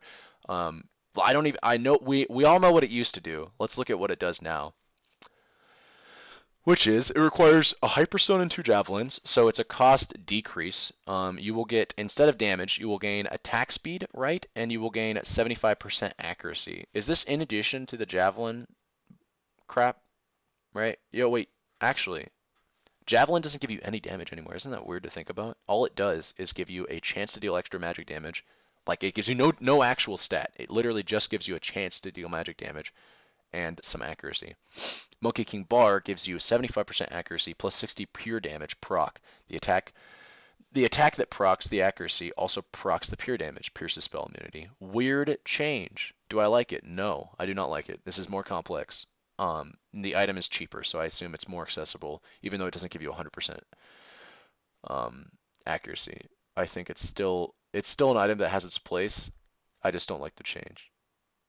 Weird change, for sure. I don't know. I don't like it now. We'll see if it becomes good on some of the heroes that I play with, and or if it's overpowered or some shit, and then maybe I'll buy it, and then I'll be like, oh wait, it's a great change. Cannot manual target self with like this is nothing. This is not a change. Don't focus on this. Magic wand. Did it get nerfed? I'm looking at it. It builds on a mango now, which is probably a buff to the item. I want to say. It's a buff to the if I can have some congruency with his patch notes, it's a buff to the random thing where 10 heroes are randomly going to get selected, and you can select one of those heroes and just help your wand purchase out. I think this is a buff to the item. You're losing 2 all stats, which is pretty big, but being able to I just personally think that being able to build out of a mango is such a better change for the item. It's cleaner, makes it cost less. You're losing 2 all stats though, which is significant. Magic wand will still get purchased a lot. It's still a very good item that defines a lot of the early game in Dota, for some heroes anyways. It's losing 2 all stats will be missed, but 1.5 HP regen isn't to be underestimated, but mostly it's just building out of a mango. I think that's good enough of a change. And is this a necessary change? Hell no. This Juan did not need this change, but if they're gonna make a weird change like this, at least in my mind, it's fine. It's somewhat graceful. Can't even really identify whether or not this is a nerf or a buff. Because again, like just being able to build out of a mango and getting a little bit cheaper is a nice change to the item, which is welcome. And yeah, sure, it's losing 2 all stats, but that's like all it's losing out on. So Necronomicon. Okay, going into this item without reading anything about the item, this item needs a buff. Definitely, 100% needs a buff. So let's read it. They remove the mana burn from the archer. Now that's the ability for the archer to use mana burn. For those that didn't know, I used to play a fuck ton of Lycan. For those that didn't, so there's two things that maybe you didn't know. A, I used to play a lot of Lycan, so I have a lot of experience with the item. And B, Necronomicon has an ability on its melee creep to constantly burn the mana of whatever target it's hitting. And then the archer has an ability, um, which used to have an ability. It does not no longer have this ability, where it could point and target a target and burn the mana of that target. It didn't drain mana on its. I'm sorry, I'm explaining this so confusingly. Basically, the melee creep of the Necro burns mana on hit. The archer burns mana as a part of the archer's ability. So you point and click an ability. It can get blocked by Lincoln Sphere. It's got a short cast range, or at least you used to be able to do this because again they removed it. Um, and you'd sap some target's mana. It never ever burned mana on auto attacking. So the archer does not burn mana on auto attacking. That's the important thing to determine. So they're not removing the component of the melee creep being able to steal the mana because again that's on the melee creep, not the archer. Now the archer, instead of having mana burn, it gains purge, which is a slow and it's a dispel, so that's big. It gets the dispel that the Diffusal is losing is now placed on the Necronomicon creep, which is nice. It's a big slow, crippling slow. Purge, don't ever forget this. Okay, purge is a huge slow, no matter what. Even if purge loses its dispel, purge is also a caster who casts things for Valve events and gets paid a lot of money and whatnot. But purge, the ability in Dota 2, is is a very crippling slow typically. I don't think there's a single. I think Purge works the same all throughout Dota, right? If an ability is called Purge, it fits into a category of abilities called Purge, which is the Satyr Tormentor or the little Satyr Hellcaller, whatever the guy, and then also Diffusal Blade, although not Diffusal Blade anymore because it doesn't actually purge, it just slows. But yeah. Anyways, sorry, got a little sidetracked there. The item costs less. It gives more stats overall. It doesn't give any int though. Rip. No, it doesn't cost less, but it's more cheap. It's more what would you call it? It's more graceful of a build up. Basically, it used to cost a staff of wizardry, a belt of strength, and a recipe of 1200. Now it costs two sage's masks, which is more graceful to build into. The new belt of strength, which apparently costs more. I missed that somewhere up there. Sorry about that. And the recipe, which costs more, gives you a little bit more strength, which is I don't think this is preferable actually. If I'm being completely honest, I'm so conflicted on these because I like that it doesn't require a staff of wizardry anymore, but at the same time, like over the course of time, you're gonna be spending I think more money on it, right? Am I wrong? Anytime a recipe gets more expensive, I assume the item gets nerfed. That's just not a good way to look at it, but still. The int, the change from it granting you a flat intelligence bonus to mana regen is also something I'm conflicted on.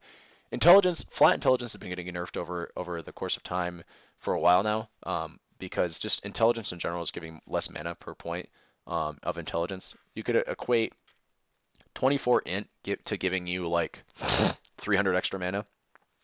That compared to 150% mana regen, it's hard to say which is better. I don't know. Probably a good change overall though, just because of like I said earlier, like Purge is a very strong ability. Being able to spell Warcry, for instance, on Sven, like that's minus 20 armor. That's like stacking Desolators is the way you can think of it, or 3.5 now, kind of, with the new change to Desolator, if you want to put it that way. But yeah, being able to dispel things is a very valuable asset to teams that need it, versus certain compositions of heroes. And this, or at least the last patch, it was Necrophos, it was Pugna, it was Lich, it was it says it targets enemies only, but sometimes purges allow you to target yourself, and in that case you can dispel negative debuffs such as slows, powerful crippling slows and shit like that. So the purge is nice, and then the fact that it also slows as well as dispels is the icing on the cake. It's hard to say whether or not the item's good, but definitely a welcome change that gives the item a little bit more utility as opposed to just whoa, sorry. It gives him okay, whatever. Final thoughts. Good change, probably item, whatever. Cool. Poor Man's Shield's been removed from the game. Damn. Another change. I did not actually see this coming, but a lot of people in the professional scene, specific, I think Arteezy, right, was really complaining about Poor Man's Shield for a while. I think this is a good change. Now you might argue, well, what about your offlaners, dude? Fucking, what about the safe laners, dog? This combined with the Stout Shield change. I don't know. I think this is a good change, personally. You shouldn't be able to pick up a PMS and just walk in a lane and not care about anything. Is there any changes to compensate for this change whatsoever, or is this just a straight up like, yo, if you're a melee hero and you were relying on Poor Man's Shield to say fuck damage and harass, you can't do that anymore? If that's the case, I'm all for it. Fuck it, man. Let's make this game. Let's make it crazier, dude. Let's make the early game's gonna matter a little bit more. But now, boys, if you're picking up Poor Man's Shield and you're walking into lane and you're thinking like, oh, I'll never die, like you can't do that anymore. You just literally can't do that. It's not like they nerfed the item. They just you can't do it anymore. Okay, interesting. I guess I should give some personal input. I do like this change, by the way. Not just because I'm trying to think of the offlane implications, but just because, uh, yeah, like I don't really, I guess I don't like what Poor Man's Shield did for the game. I don't think, and I think this is probably, again, similar to Iron Talon. Not similar to Iron Talon. Like Poor Man's Shield was a good item. It was not like Iron Talon. Iron Talon was bad in its current state, and it would have taken significant changes to be good. And those changes would have changed the game in such a way that I don't think Valve wanted to make that make. I don't think Valve wanted to do that to change the game in such way. So that's why they axed it out. Poor Man's Shield was a good item that did not need changing. However, it promoted a style of play that probably was not healthy for the long term, like the longevity of the game. And this change, uh, I don't know, deals with that issue tenfold, I suppose. It just like straight up removes any threat of that issue being a possibility in the future because the fucking item's out of the game. I don't know. Crazy, for sure. Crazy item or crazy change.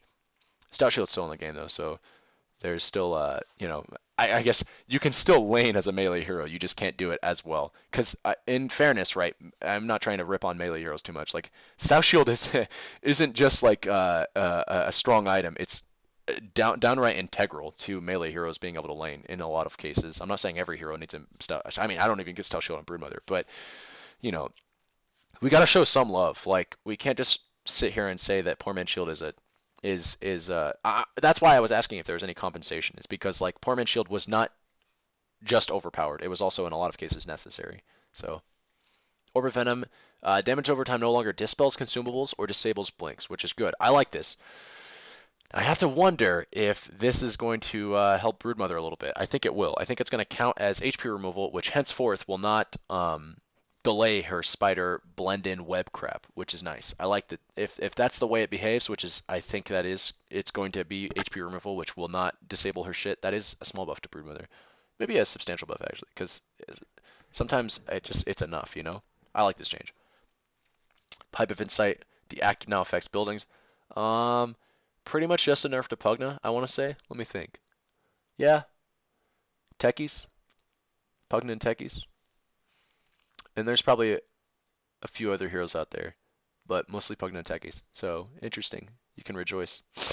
Ring of Regen gets a small cost reduction. Not that big of a change when compared to the fact that they outright removed it from the side shop. So, you know, don't look at this and be like, oh man, like nice buff to my Ring of Regen starting build or whatever, or not starting, but like yeah, I'm a 2K player, and my favorite thing to do in lane is run out with like 3 slippers of agility and build a Poor Man's Shield and half my Wraith Band, and then oh, of course I don't start any regen. Also, I rush a Ring of Regen because I don't start any regen. Like that you can't do that. Okay, that's a bad build. You're a bad player, and then also this is a this is not a buff to Ring of Regen overall. I mean, getting removed from the side shop is worth a lot more gold than just 25.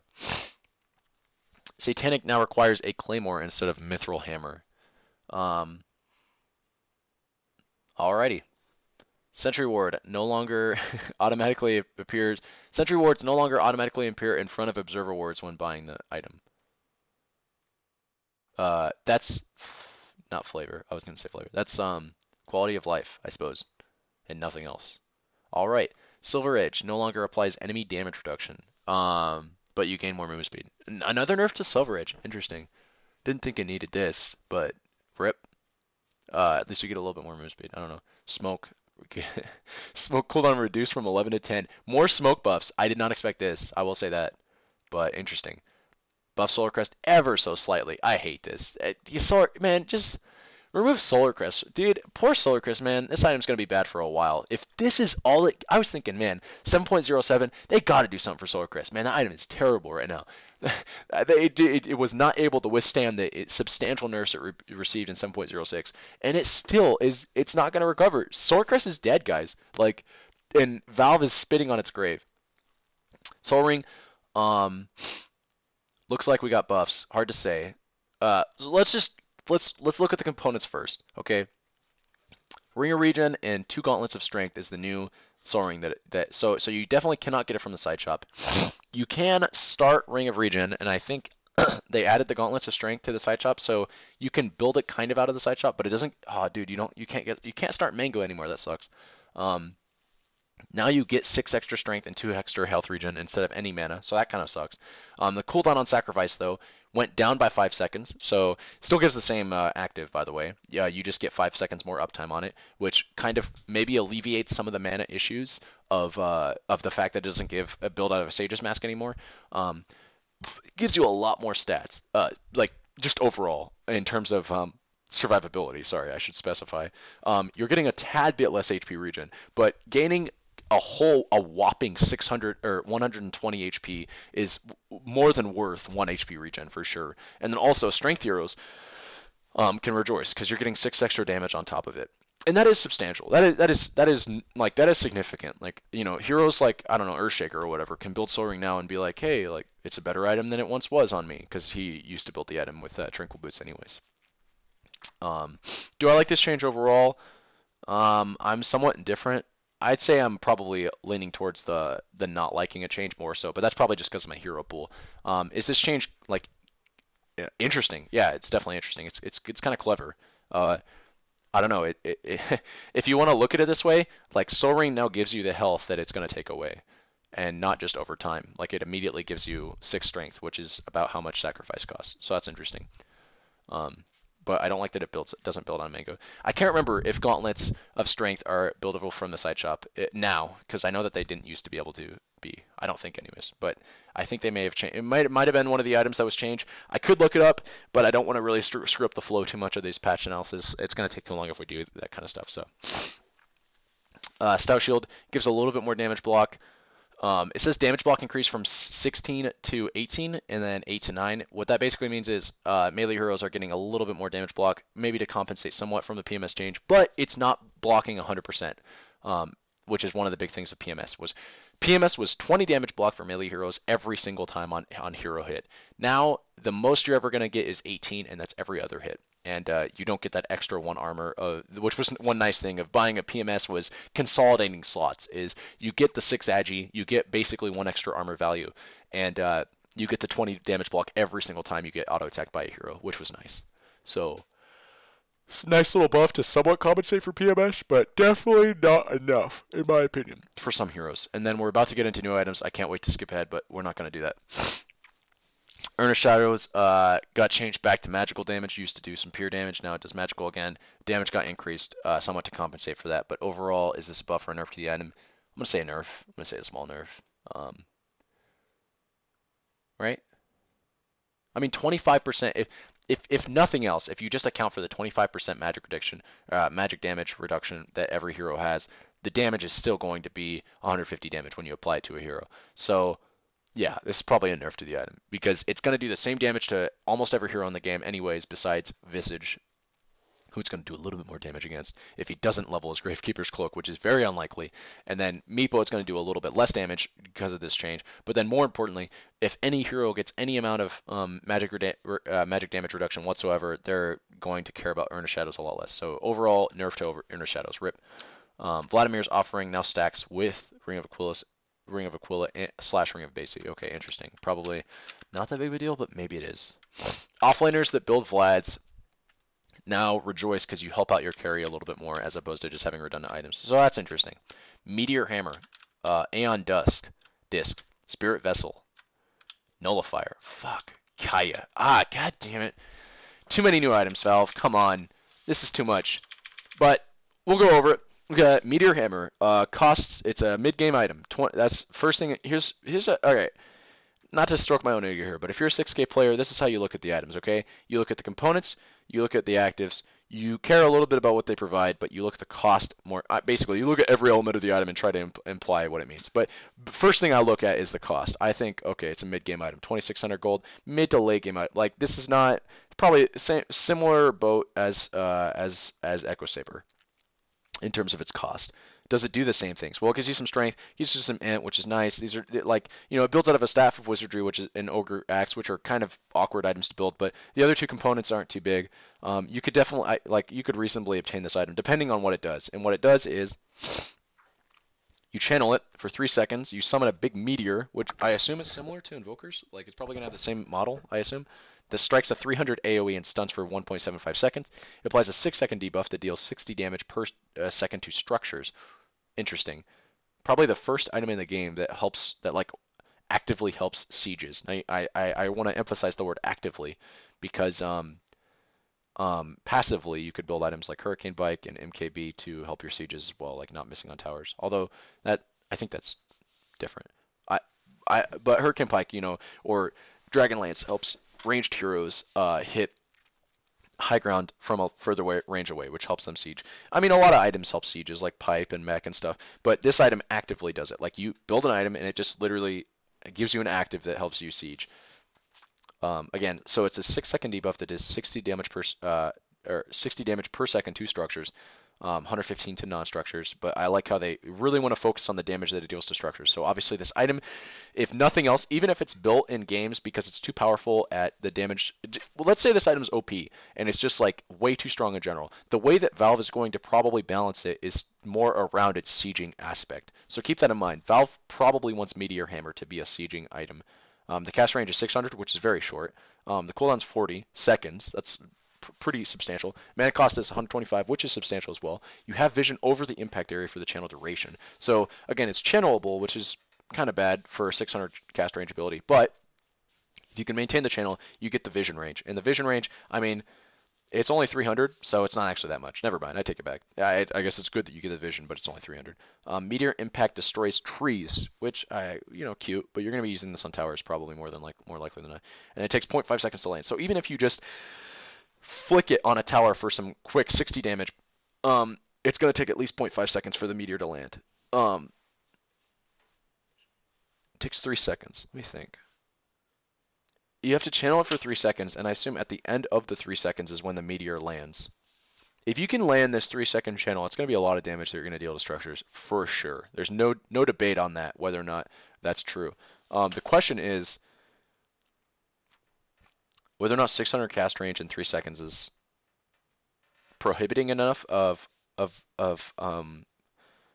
prohibiting enough of a requirement for this change to, or for this item to not see any play or to see some play, or like if this here's wired predictions is if this item is underpowered, what they will do is they will start to buff the cast range. They'll make it so it's either 700, maybe even 800. Okay, then they'll see about maybe reducing the mana cost because maybe, I don't know, the item's kind of weird. Maybe they want the offlaner to purchase this, but maybe it costs a little bit too much mana for the offlaner to purchase this. Who knows?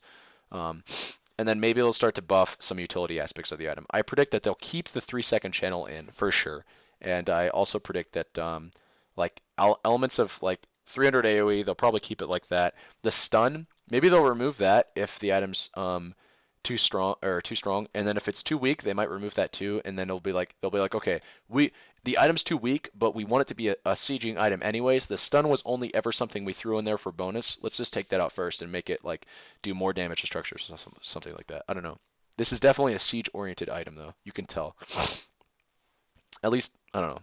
That's the way that I interpret something like that. Aeon Disc, 3750 in terms of its cost, and it builds out of a Vite booster, an energy booster, and a very costly recipe.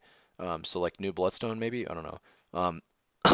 Items definitely oriented more towards the late game. This isn't probably something you'd rush, at least based off its cost. We'll see what it provides though, because Bloodstone is an item that you rush. Battle Fury is an item that you rush, but that's because those items help you farm typically.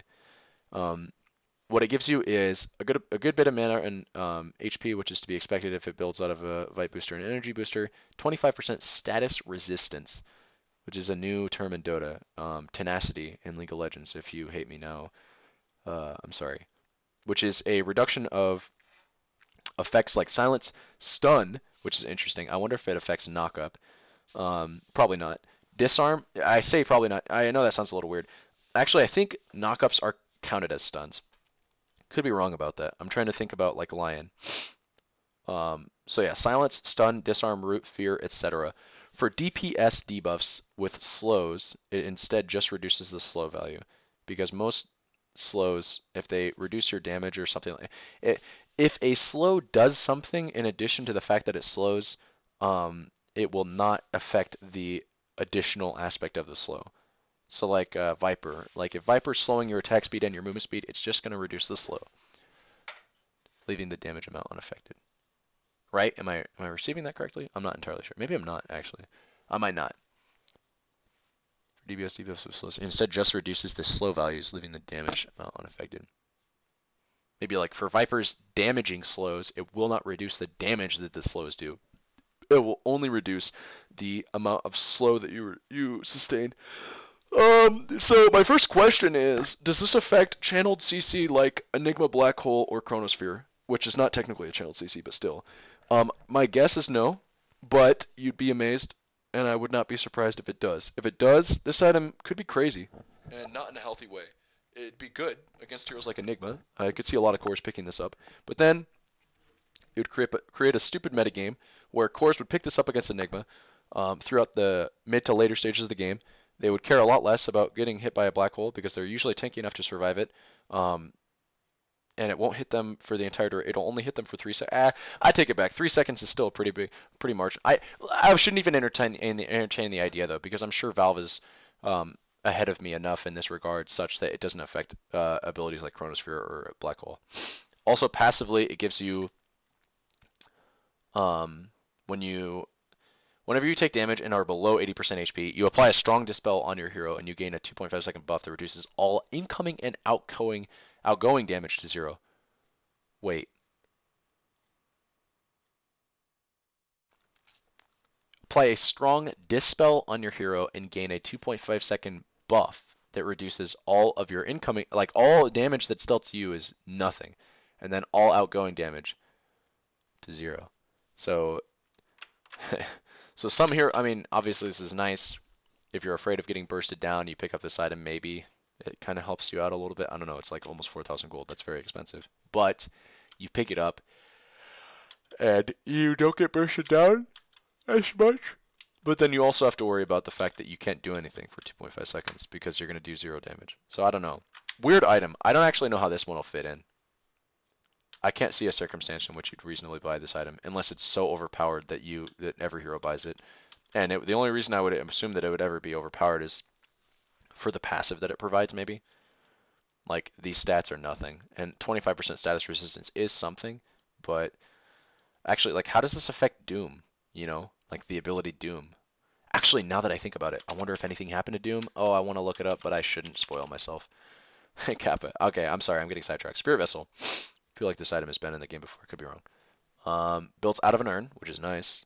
Vite booster and a windlace, 28.25. So mid-game cost. I guess a nice a nice round of stats as to be expected, building out of a Urn of Shadows and a windlace, which is nice.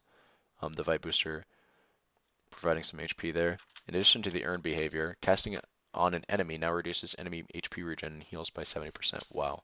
And drains 3% of their max HP per second. Casting on an ally now amplifies HP regen by 20% and heals. It increases the target's health by 1% of their current health per second. Nice. Nice item. I wonder if this is very good for sustained teams. Very crippling to cast on certain enemies, such as obviously Necrophos, very nice to buff on your allies. You do have to worry about this getting popped off of them though, obviously by player owned damage. So it's just good for sustain, not really good for in-game team fights. Although, like I said, it's a very crippling thing to throw on an enemy. This is a nice item. I like this item, and I do think it will have a place, but I could be wrong. Nullifier, new item. I should specify. I think this item has a place, and then I also don't think it's gonna have a place being too overpowered. Like, it might be the case that it's too overpowered, but I think it has a place beyond being overpowered. Like, if it is too overpowered, they could nerf it and they could make it not overpowered but still find a place in Dota. And if it's too underpowered, they could buff it and not buff it to be so ridiculously strong that it's only strong because it's overpowered or only purchased because it's overpowered. Like this, there's room for this item is what I'm trying to say, or at least an item like that. Nullifier builds out a fucking sacred relic and Helm of Iron. Okay, already very weird recipe there. It doesn't actually have a recipe, but you know what I mean. Um, so the stats it gives are obviously just like 65 damage. Here's 65 damage from Sacred Relic and 5 armor and 5 HP regen. Um, the active is that it dispels the target, so you probably are casting this on an enemy, and then it mutes them for 5 seconds. So yeah, you're almost always going to guarantee this on an enemy. Anytime the muted target is attacked, it will be slowed by 100% for 0.4 seconds, and it applies a slow on the projectile impact. So it's a projectile. The projectile speed is 1200, the cast range is 600. This is a very crippling ability. To cast on somebody, and I wonder if you can purge it. That's the big question that I have. If you can purge it, this item not that good. It's nice that they have a mute now, like that you can just buy from an item. Used to be way back in the day, it was on Silver Edge, and even way more back in the day, it was on, as I mentioned earlier, it was on like Sheepstick, but they took it off Sheepstick, they put it on Silver Edge, then they took it off Silver Edge, and then you just could not purchase mutes. Am I right or am I wrong? Maybe I'm crazy here. Silver's Edge. Maybe it's still on Silver Edge. Silver Edge, Dota 2. Somebody's messaging me. I need to make sure that my stream is still good. Okay, good. Nobody said anything yet. Come on, click. I'm sorry. This sounds really noob of me to not know this, but I actually never built Silver Edge. How is this happening? Internet, what the heck? Am I off the internet? No, I'm good. It's loading. No, it doesn't apply a mute anymore, I don't think. Let's check the changelog. It applies that break. Disables their passives, but it doesn't mute their shit. Or wait, I'm on drugs. I'm sorry. I forgot what a mute does. Mute makes it so you can't cast your abilities or items. So actually, this is Doom. They put Doom on an item. Great. This item's great. This item's probably great. This item is good. This item has a lot of potential. I'm conflicted about this item. 14-second cooldown. That's way too short. Alright, this item's good. This item's good unless it's dispellable.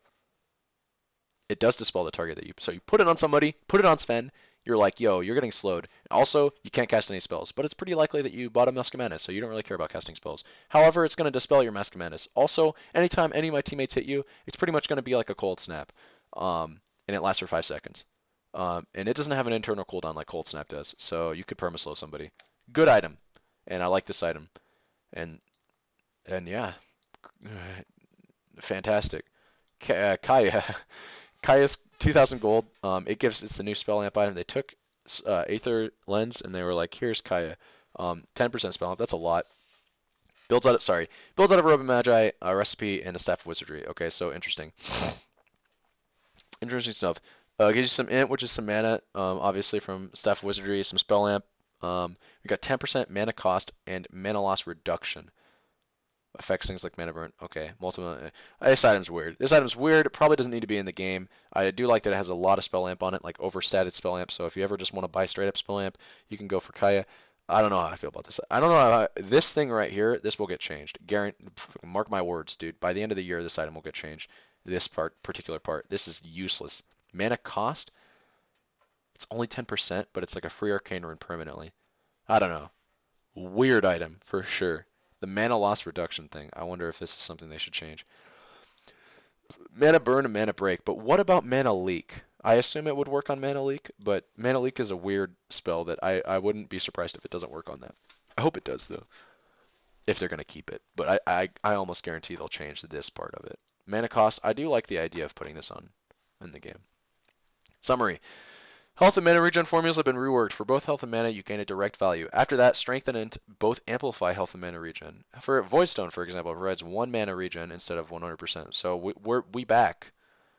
Again, we old school again, because it used to be this way, and then it wasn't. Now it is. Again. Stat tooltip. Do I care? It's the regen formula, but they're just talking about crap. Instead of actually... Okay, nice. Yeah, sweet.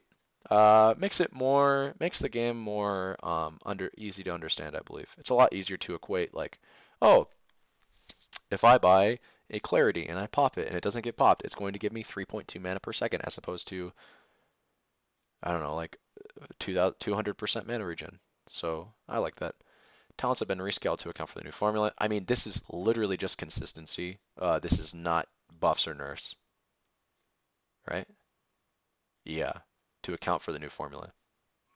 This is not, they are not actually buffing or nerfing Crystal Maiden. I, I almost feel like going through this and saying, this is not a nerf to CM, this isn't a nerf to CM, this is not a nerf to Death Pulse. Although, he'll probably get nerfed because he's overpowered as fuck. Other adjustments, again, I don't think these are no longer increase their MP regen values as time elapses. I don't think this is a nerf to Shrines again, but to account for this, but I could be wrong.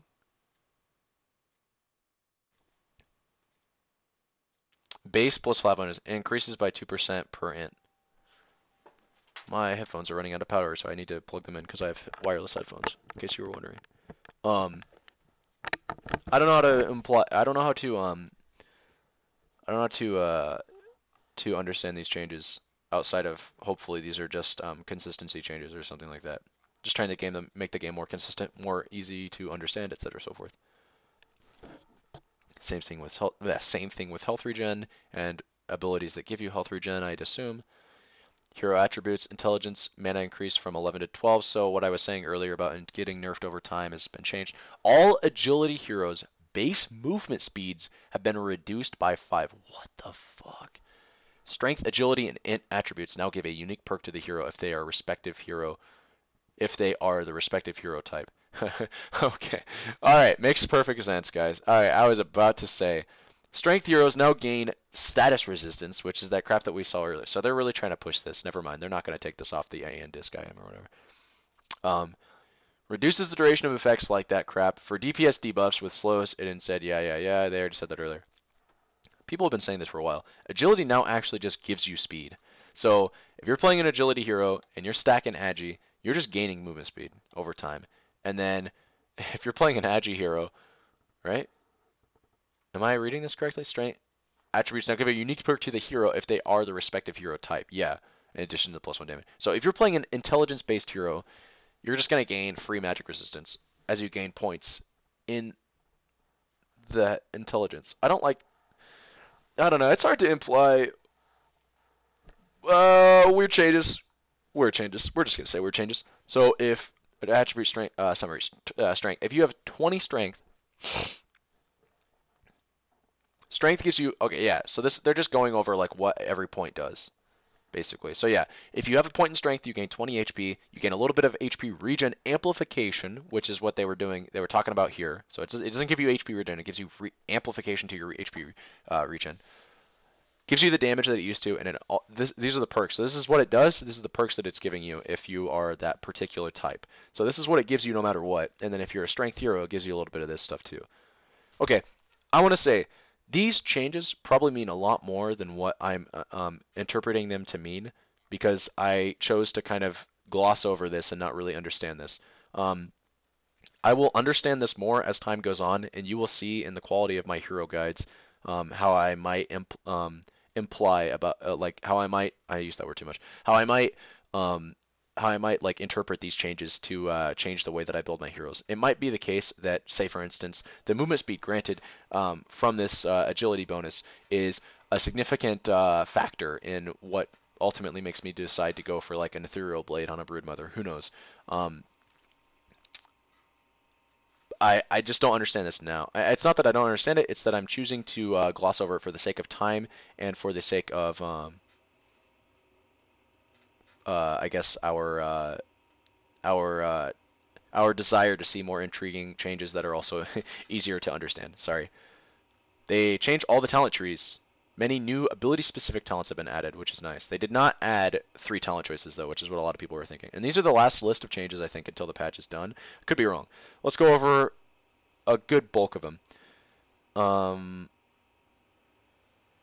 Sorry, I should change it. Let's go over a good bulk of them for the heroes that we play, because, like, I could just read over this, and I could be like, oh, Abaddon, for instance, you know, gains 25% movement speed, or 20% EXP gain at level 10. But I'm pretty sure he always had an EXP talent here, and I can't remember if this was always a movement speed talent. Maybe it was, I think it was like 15 movement speed before. My memory is kind of hazy. I remember Dota things though, like very specific Dota things about heroes that I don't play. I remember better than my school notes.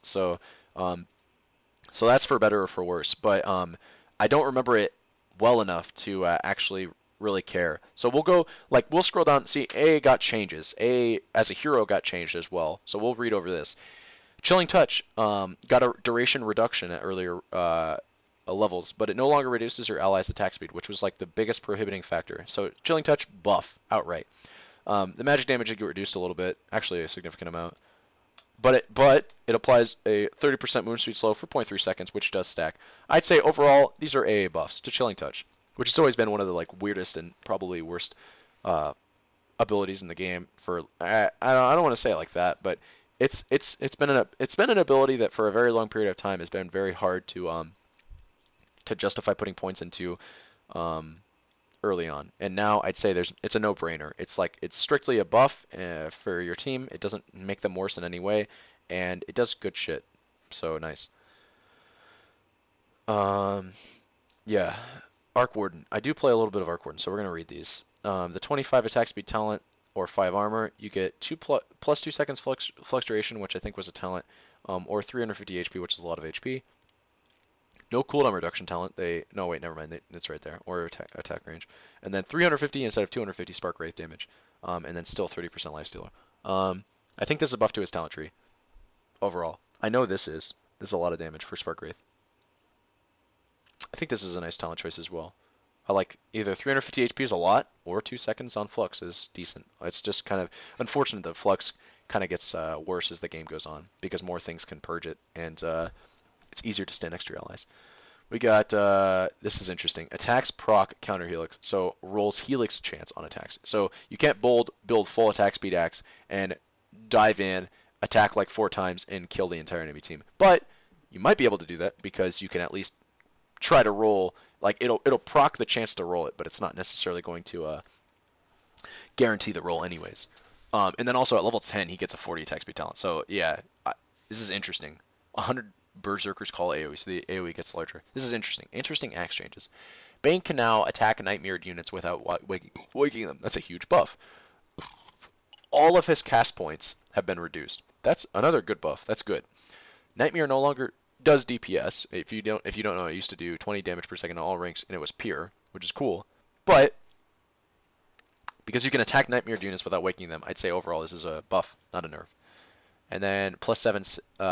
This is really all I need to see. He used to have a movement speed talent here. Now it's plus 7 seconds Fiend script duration. Is this good? Probably not. This is hilarious though. Enfeeble steals damage, which is crazy. That's interesting. 40% EXP talent or 150 cast range. Plus 100. So yeah, you can steal like 200 damage. Interesting changes to Bane. I like these. These are cute. No, Flame Break projectile now visually flies on an arc. Wonder what that means or what that looks like. 5 armor or 6% spell amp. Flame Break is interesting, cool changes to Batrider as well. Cute and cool. We're gonna go to Beastmaster. These are cute and cool changes though. I like these. Actually, as I'm reading over these, even though I said we wouldn't do it, I'm just skimming through them, and it's probably not that much fun for you guys because maybe you guys haven't committed all of these to memory like I have. But I do know at least vaguely a lot of these heroes' talents, and I know the changes that they made. So for instance, I know that there was never ever a Enfeeble steals damage talent. I'm pretty sure this was like armor and then like health or some shit. Now, like Bane can very rightfully just become a core because you can't really dispel Enfeeble, I don't think. So this is a nice enabling talent here that Bane gets, and that's cute. That's a very cute talent.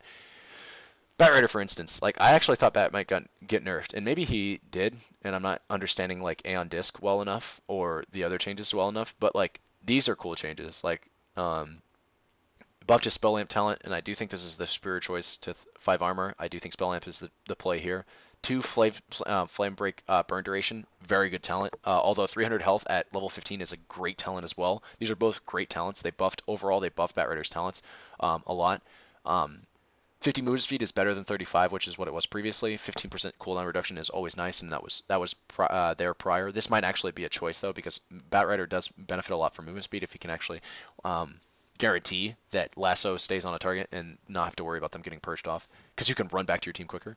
It's very nice. And then Firefly duration is always nice, but also Flame Break duration or Flame Break cooldown has gotten reduced by 13 seconds if you choose that talent. Like you can do a lot of damage to Batrider now. I mean, you always were, but Bat's a force to be reckoned with just his talents. The reason I don't want to look over these changes is because it's so fucking much, it looks like. Let me just try to visually imagine what they did to the hero. The wild axes spread distance, how far the axes are from each other at mid distance increased, so they spread further. Their hit radius got increased. Mana cost reduced.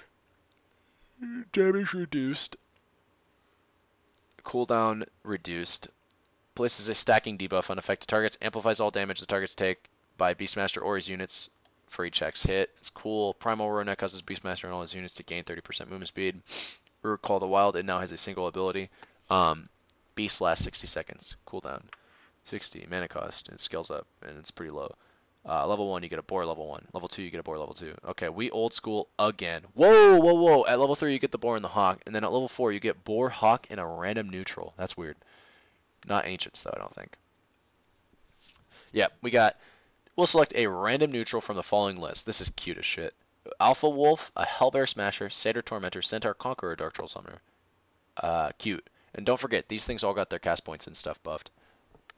Honk no longer becomes invisible. HP got increased by a lot. It got a little bit of armor. It's quick. It sees a lot during the day and the night. Buffs to Beastmaster for sure. He needed them, I do believe. Very interesting changes right here, though. We'll see if these are enough. 2 Hawks or 40 Inner Beast. Cute as shit changes, I gotta say.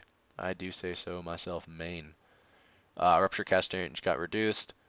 Plus 20 thirst. What does that even mean? Plus 20 thirst? Like you just gain? No, that's weird. I don't know. Weird changes. I'm not going to read too much into his talents because I don't. These are one of the few that I don't really care about or know that well. Although you'd think that I would, because this hero was strong last patch. Bounty Hunter.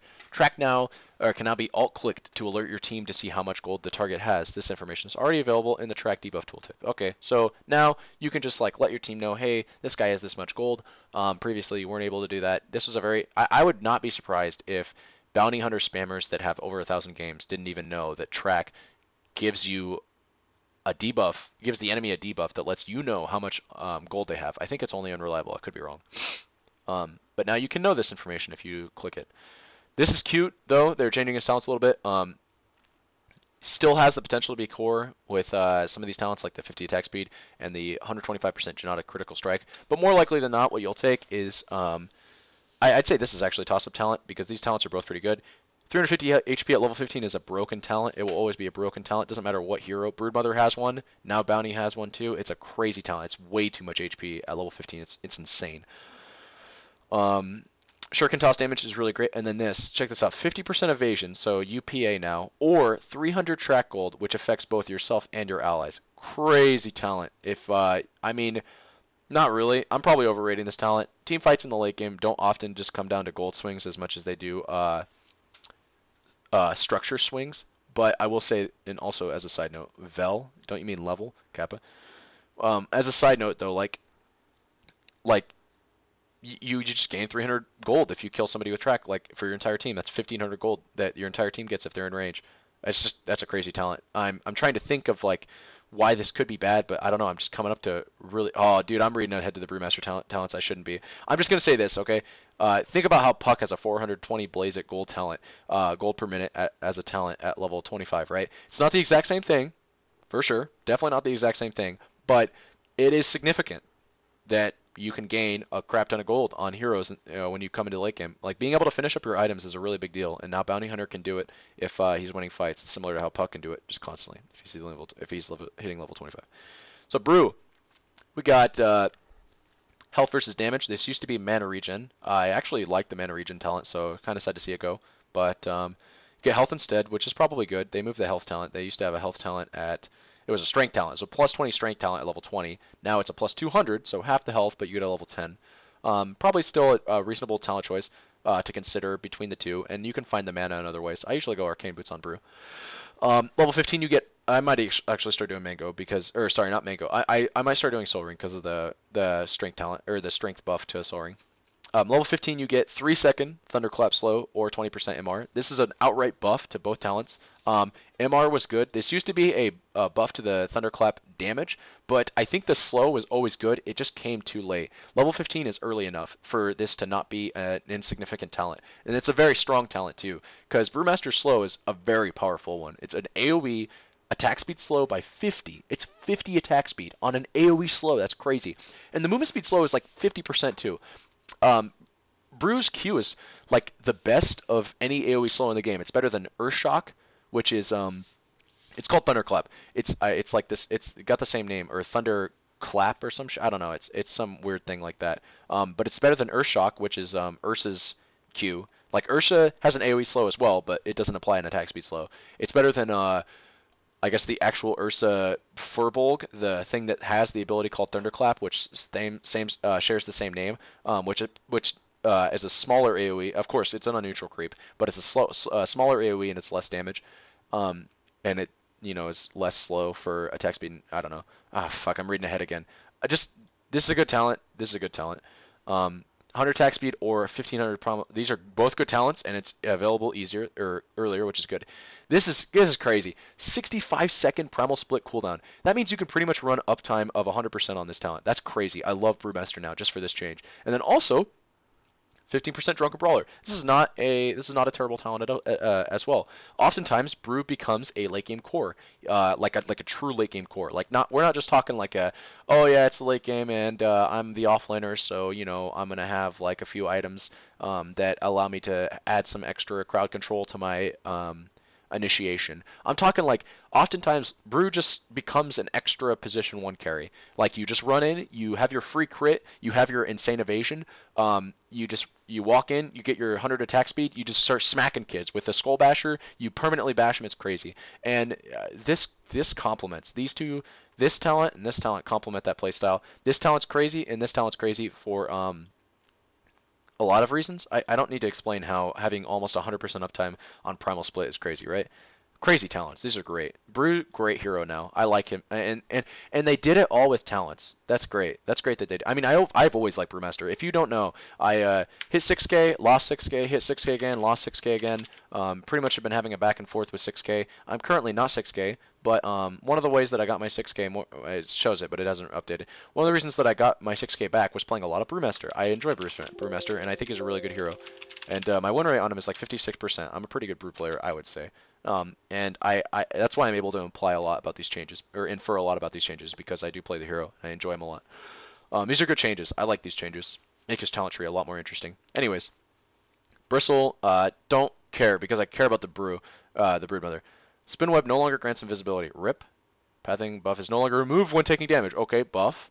Movement speed reduced significantly. Spiderling, rip. I was actually scared that they'd do something like this. They reduced, but they do have 50% magic resistance. Really interesting. I don't like that they reworked her though. She was fine as is. Damn.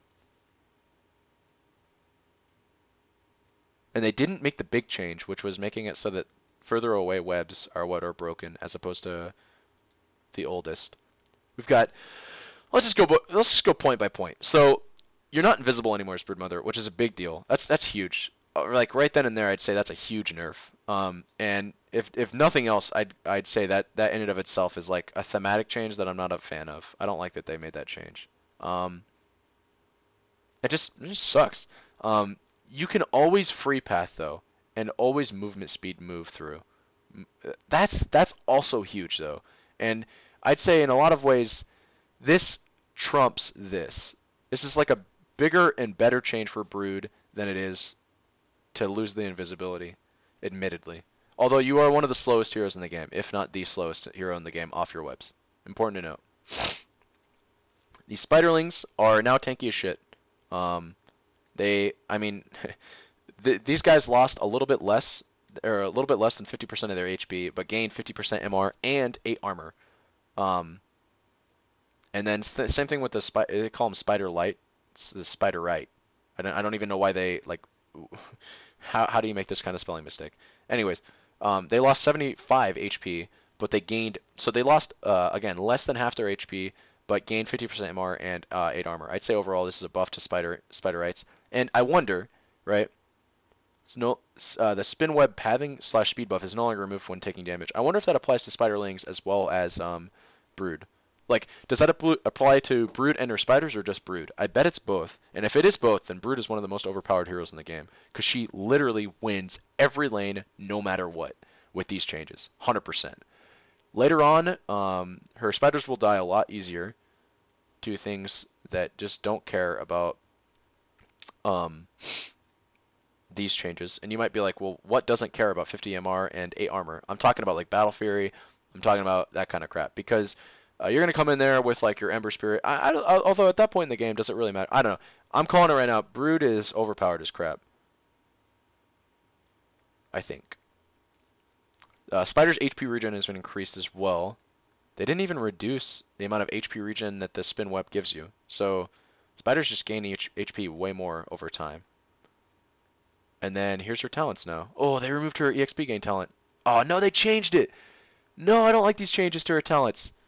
Wait, spin web charges increased from 1, 2, 3, 4 to 2, 4, 6, 8. This is the amount of charges that you can hold. This is good. This is a good change. This is a nice buff. This is a really nice buff. It's a hard nerf, though. I hate that nerf. These changes are interesting as crap right here, all these changes.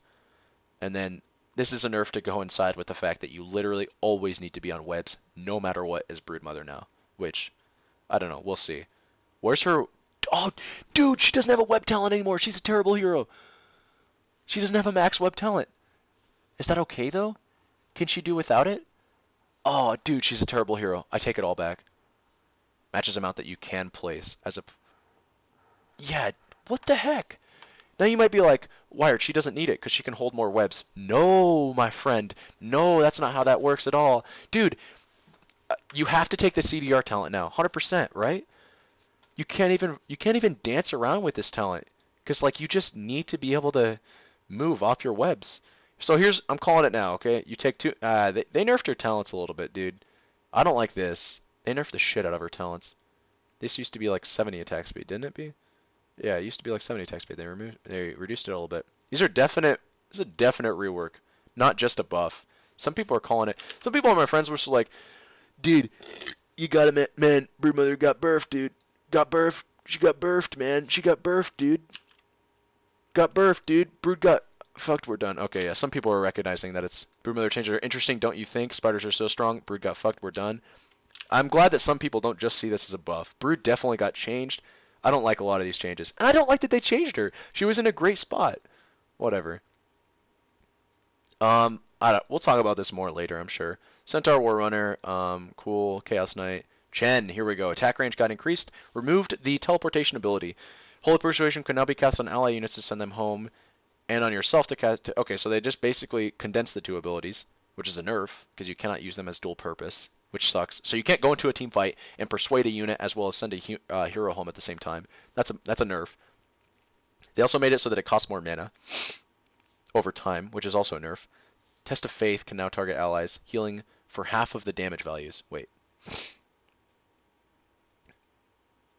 Oh, for half the damage values of the ability. Always applies max values to yourself. Whoa. And then they reduce the Test of Faith mana cost. Overall buffs to Chen. Definitely nerf to Holy Persuasion, though.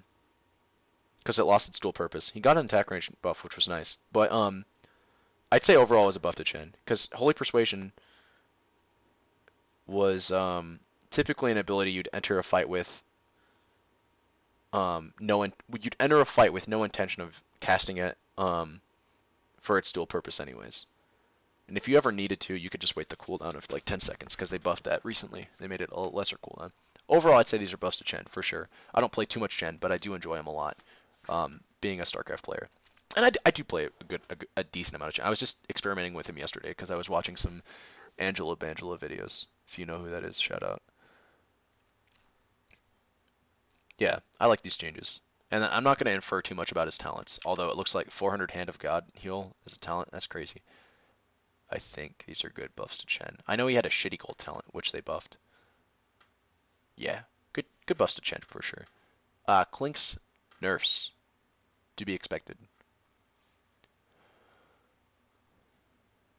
Now gives you a crap ton of attack speed, and then you also get to dodge 3 projectiles, stepping to the side slightly upon impact. That's cute that they added that. I want to see that. I want to see the projectile for this, if he actually dodges them. Spooky, scary skeleton. I'm sure this is overall not that big of a deal to Clinks, but it's interesting to see that he did get nerfed. Or what I assume is a nerf. Maybe these are overall buffs. Kind of like Broodmother, right? Like somebody who doesn't play Brood at all might look at this and be like, "Oh, this is a buff. She's overpowered as shit right now." Even though somebody like me is able to infer that this isn't just an outright buff. Although again, I struggle a little bit because to keep going back to this, like this is not to be underestimated whatsoever. That's crazy that they took away the invis, which definitely sucks. But always being like I almost want to down. I probably will download the test client just to test around with that because that's so insane. Clockwork, Rocket Flare, True Sight affects wards as well. Crazy talent. It's level 25 though. Rip. That's the only thing that I notice is different about the hero. zero point 0.3 second battery assault interval. Does that mean it's permanently like it clink clink clink clink clink clink? Is that what that means? I think that's what that means. That's cute. Crystal Maiden, 14% mana cost, mana loss reduction aura. Very cute, very cute talent. Like that, Valve. I see you. And everything else is pretty much the same. 250 attack speed, Kappa. I think that might actually be the choice. Although freezing field damage is pretty good, not to be underestimated. Parallel wall. What? Are we? Do they mean? Do they mean? What's it called when it forms a right angle? What is it called when it forms a right angle? Perpendicular? Perpendicular. Do they mean perpendicular wall? How would you even set up a parallel wall? Does it say like a parallel wall automatically spawns 300 units in front of the wall? I think they mean perpendicular, right? Because how would that even work if it was parallel? 300 AoE surge, that's cute. 150 ion shell damage, same talent that has been there. This is a cute talent choice. I also like the CDR on Darkseer, and then this is I mean, it was this. I think this always existed. It was like 12% at like level 15. I don't know, but this is a cute idea. Dazzle, rework Poison Touch. Is it a good ability now? I don't even want to look at it though, because I just don't care about Dazzle. Okay. Targets a unit and releases a poison that splashes on nearby targets, like Ether Shock targeting, basically. It applies a DPS and a slow to the targeted enemies.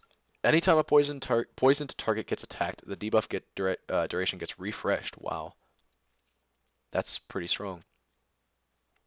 Lasts for a while and it affects for a while. I mean, I assume this is pretty strong. I mean, I, I feel like that's too strong. At least you can purge it. That's pretty strong though. This is definitely not to be slept on. Poison touch, good ability, boys. Especially since it's stuns. Don't forget about that. I just read Death Prophet. Exorcism grants haste. That's cute. Um, and then this is a good talent. And this is also still a good talent. She always had a cast range talent. 500 HP is not to be underestimated. Neither is this talent. Yeah, good shit for her. Um, okay. Okay. All right, the big boy, Doom. Not the big boy, but this is cute, the cute boy. We got Doom. We got his Devour bonus gold talent got changed to level 15, so you get the gold rev up. It's more, but it comes later. And it's not quite double, but it didn't need to be. I think like this is still a good talent choice. This is also a good talent choice though.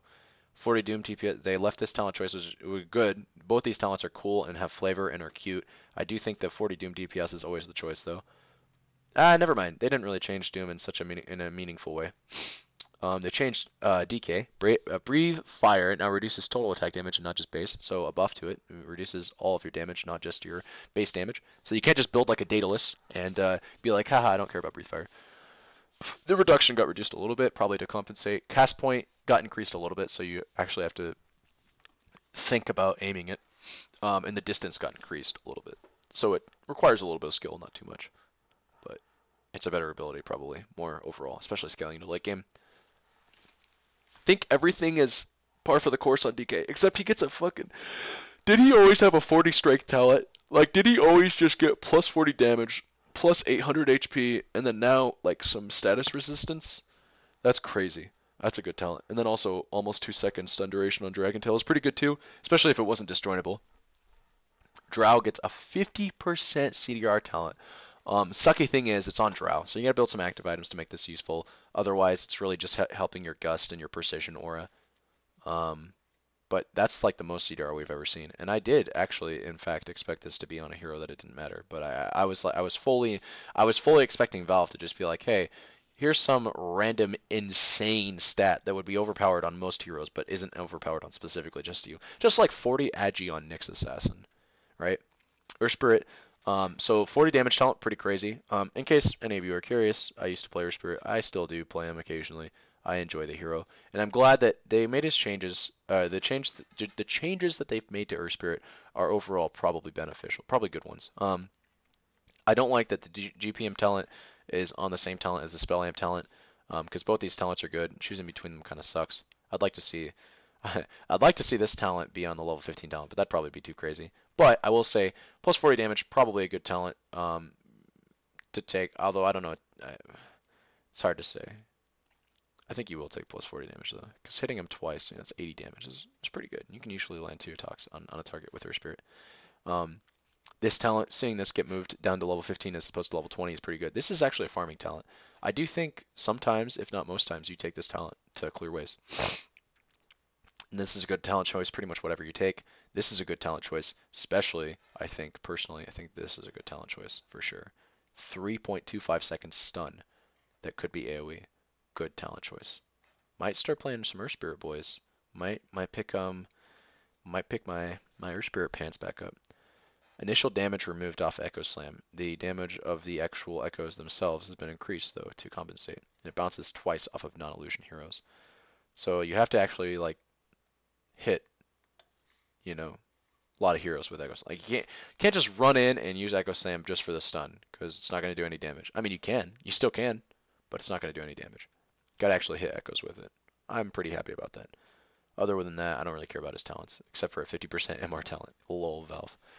Echo Stomp now wakes up the target if the target takes more than 50, 100, 150, or 200 damage cumulative. So this is a buff because it's a buff mostly for solo queue, I think, Elder Titan. Because sometimes your allies just fuck up and do some bullshit.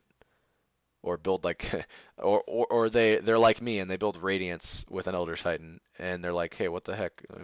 Not really. I don't blame him, but I just build Radiance on Broodmother and then I got an Elder Titan on my team and then they say like, haha, the anti-synergy, and then I'm like, well, you're just mad because I'm building Radiance. Ember Spirit has a True Strike talent, very interesting. 2 Sleight of Fist charges, 25-second charge. These are interesting talents, man. Are they good? Are these better talent? Ember Spirit used to have a really sick talent tree as well, though. Filled to the brim with things such as plus 2-second Bola duration and 20% CDR. I don't know. It's hard to approximate whether or not this is a buff or an overall nerf to his talent tree, but I'm going to go ahead. I'm going to go off the cuff and say this definitely is an interesting change. Kappa. I think this encourages more melee or physical damage based Ember Spirit. And actually, here's the +1 searing change duration. So never mind. You know what? This is all right. All right changes. I don't think Ember's too mad. Now removes positive buffs on enemy heroes. So enchant is like a purge now. That's pretty cool. What other changes did they make to him? I don't think they made any significant changes to Enchantress's talent tree though. They've always been crazy. I think this got buffed a little bit in the amount of slow that it provides to attack speed. I think these are 2 different. No, I think this is the same talent choice. This might have been changed. Enigma, the other Big Daddy. Um. Okay. So they buffed these 2, I think. They buffed this. I think they buffed this. This is 5 movement speed extra. This is 3% extra MR. That's good. This talent tree is this talent choice is the same, and it should be. These are both good talents. You will always almost get the CDR talent though, because 15% CDR cannot be underestimated on Black Hole. It's just too much, right? Especially if you're going something like minus. Like 120 GPM is a great talent at level 15, but it has to take the side seat for 15% CDR on Enigma. Then we got level 20, 400 HP or 70 Eidolon damage. That's crazy. That's bonkers. I think you take this most of the time, as crazy as it sounds, because Eidolons push waves, and you get last hits now, 100%. And they push towers. Great talent. Level 20 is great on Enigma. And then level 25, boys, you can get this and get like this is bonkers. Trying to think about how crazy that is, but also +4 Malefice instances. That means Malefice lasts for 7 instances, lasts for like 14 seconds, and stuns you 7 times over its duration. You have to purge Malefice, otherwise you're cucked. I'm gonna play Enigma now, guys. My hero's crazy. Void got some buffs. There some changes, I'll say. There's a lot of power creep going on. It's hard to call anything a buff. But time lock damage, 100 damage, that's crazy. It goes through BKB. At least the stun does. I think the damage does too. I'm not entirely sure. But that's a crazy amount of damage now that you can get with time lock when you stun somebody up. His time walk at cast range talent comes 5 levels sooner. Sorry. Comes 5 levels sooner, which is great. Or you can get 40 attack speed. It's a hard choice there, I'd say. If you're playing more initiative style, initiating style, you take this. If not, you take this. 25% plus 25% backtrack. I wonder what that means though, because backtrack doesn't give you any sort of percentage chance to backtrack. I wonder if what this does, he used to have an evasion talent. Maybe what this does is it just makes you, like, we old school now again, basically. It's like it takes what you used to have, which was like you used to have a 25% chance way back before, like pre-rework Void, you used to have an evasion that worked on spells. It was called backtrack, and it just gives that back to you. In addition to also having the backtrack, the time walk backtrack that we know. I think that's what it does. Yeah, and actually, I think that's the way they called it backtrack, right? Is because he doesn't actually have a spell called backtrack. Void does not have a spell called backtrack right now. He has time walk, he has time dilation, he has time lock, and he has chronosphere, and that's why they called it backtrack. Interesting. And then you have 171.5 Chronosphere AoE, which I think you don't take. I think most of the time you're going to take this. This right here. I don't know. Remove the homing missile cast point, which is a great talent. Find a new target if its primary hero dies. Prioritizes heroes. Good. Movement speed got increased on the... these are just good buffs to gyro, homing missile specifically, which is good. Global call down. Good talent. Was a good axe. Got changed.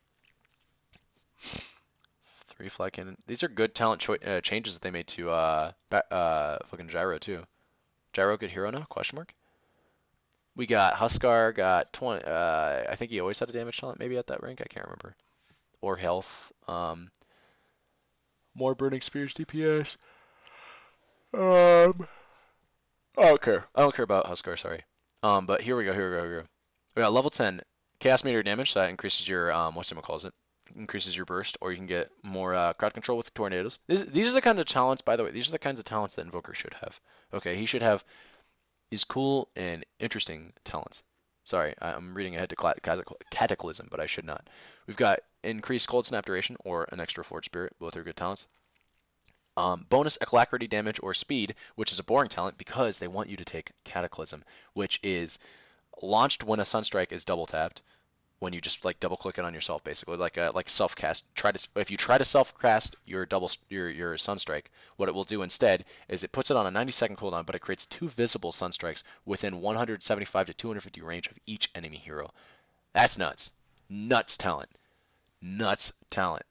You are the Dark Moon Invoker now. That is a nuts talent. Yeah, like Sunstrike is a nuts ability in teamfights now. That is crazy. Invoker's overpowered, hitting level 20. And then he still has the same level 25 talents. Okay. Relocate. Cooldown got increased. Rip. Max spirit range. Still IO nerfs, man. I'm crazy. I'm amazed to see IO nerfs still.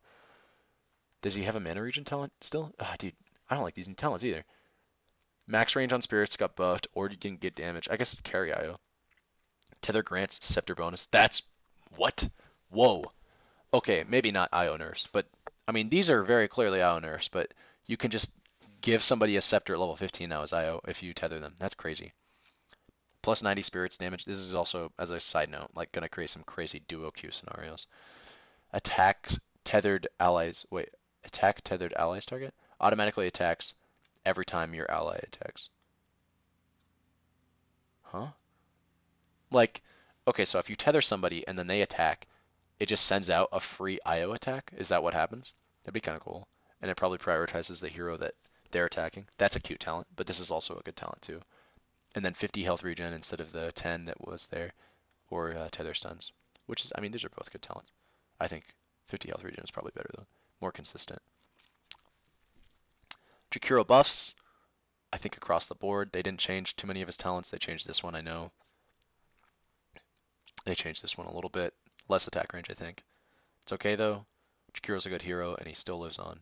Juggernaut is no longer silenced while using Blade Fairy, but still cannot cast Omni Slash. Can cast a ward. Okay. Small buffs. His talent tree got changed, such as this talent got changed. I know that for a fact. Coddle, cast range reduction. The nerfs that Coddle needed. But there are some buffs in here too, I'm seeing. Some changes. This talent was level 15. Now it's level 20. Spell Lifesteal on Coddle. I don't know how I feel about that. Kunkka is no longer restricted from using Quelling Blade. I did not know that he was ever restricted from using Quelling Blade. Let me think about why he would have been. Is it just for his W? So he couldn't control lanes as much? Is that the only reason? That is so weird. I did not know that he ever was. Attacker is now sad. I'm just kidding. Anybody that plays Kunkka and watches my videos is probably sad to know that. Anyways, though, because I don't care about those. And they don't seem meaningful except for maybe this. Ghost Ship Fleet. I don't actually, I am curious to see what this means. I wonder if casting Ghost Ship like now summons a Ghost Ship with a bunch of like ghost pirates on it that are gonna like shoot out guns. Oh, dude, that's probably what happens too. Crazy. This is, or no, sorry, it would be a bunch of ghost ships, right? Ghost Ship Fleet, like a fleet of ships. I actually am curious to see what this talent does. LC, we got bunch of boring talents. All right, overwhelming odds hero damage. Yep, bunch of boring talents. Yeah. Leshrac, we got bunch of boring talents again. Bunch of boring talents. Chain Frost is now reflected on initial projectile cast rather than on cast time. Let's see, reflected. Are we talking about like Lotus Orb here? Yeah, we are talking about Lotus Orb. Okay, so that's a big change. It's a nice change. It's interactive, and it's not an outright nerf to Lich himself. More so than that. It's, I mean, it is a nerf to Lich, but it's a nerf in the way that there's now counterplay to Chain Frost, or at least a lot more of it.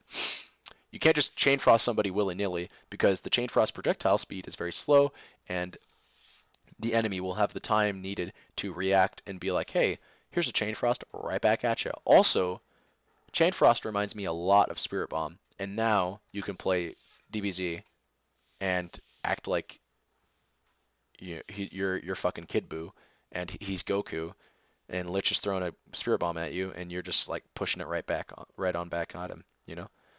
The Ice Armor scale got reduced significantly at every rank except for its latest rank, which got a 2% movement speed buff. Obviously a nerf, very necessary. I would argue that there's like no redeeming values to Ice Armor on Lich versus Ice Armor on the Frost Ogre Magi, if you know what I'm talking about. Like, the Ice Armor creep now is just significantly better. And I remember looking this up recently. Like, the Ice Armor creep is I think his Ice Armor is just better outright now, which is interesting to think about. We got Lifestealer, got some buffs on like this shit. He always had an evasion talent, but he got this shit. Not buffs, but just changes. Opportunities, I guess. He has chances now to I guess itemize his talent choices towards more damage and stuff and healing. Then you got some talent changes. I don't care about this. I don't care about Lion, I don't think. Battlecry cooldown reduced, and the duration got reduced a little bit. Okay. 0 entangle cooldown, so you can permanently entangle people. That's cute. Very healthy for the game, Valve. Thanks for including that. I'm sure people will love to be permanently entangled by a fucking lone druid. Kappa. Nothing really of interest. We're not seeing anything too crazy. Okay, Medusa, here we go. We care about this.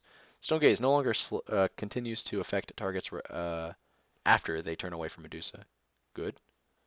Now, can now be reapplied after it wears off if the target continues to face Medusa. Let me see.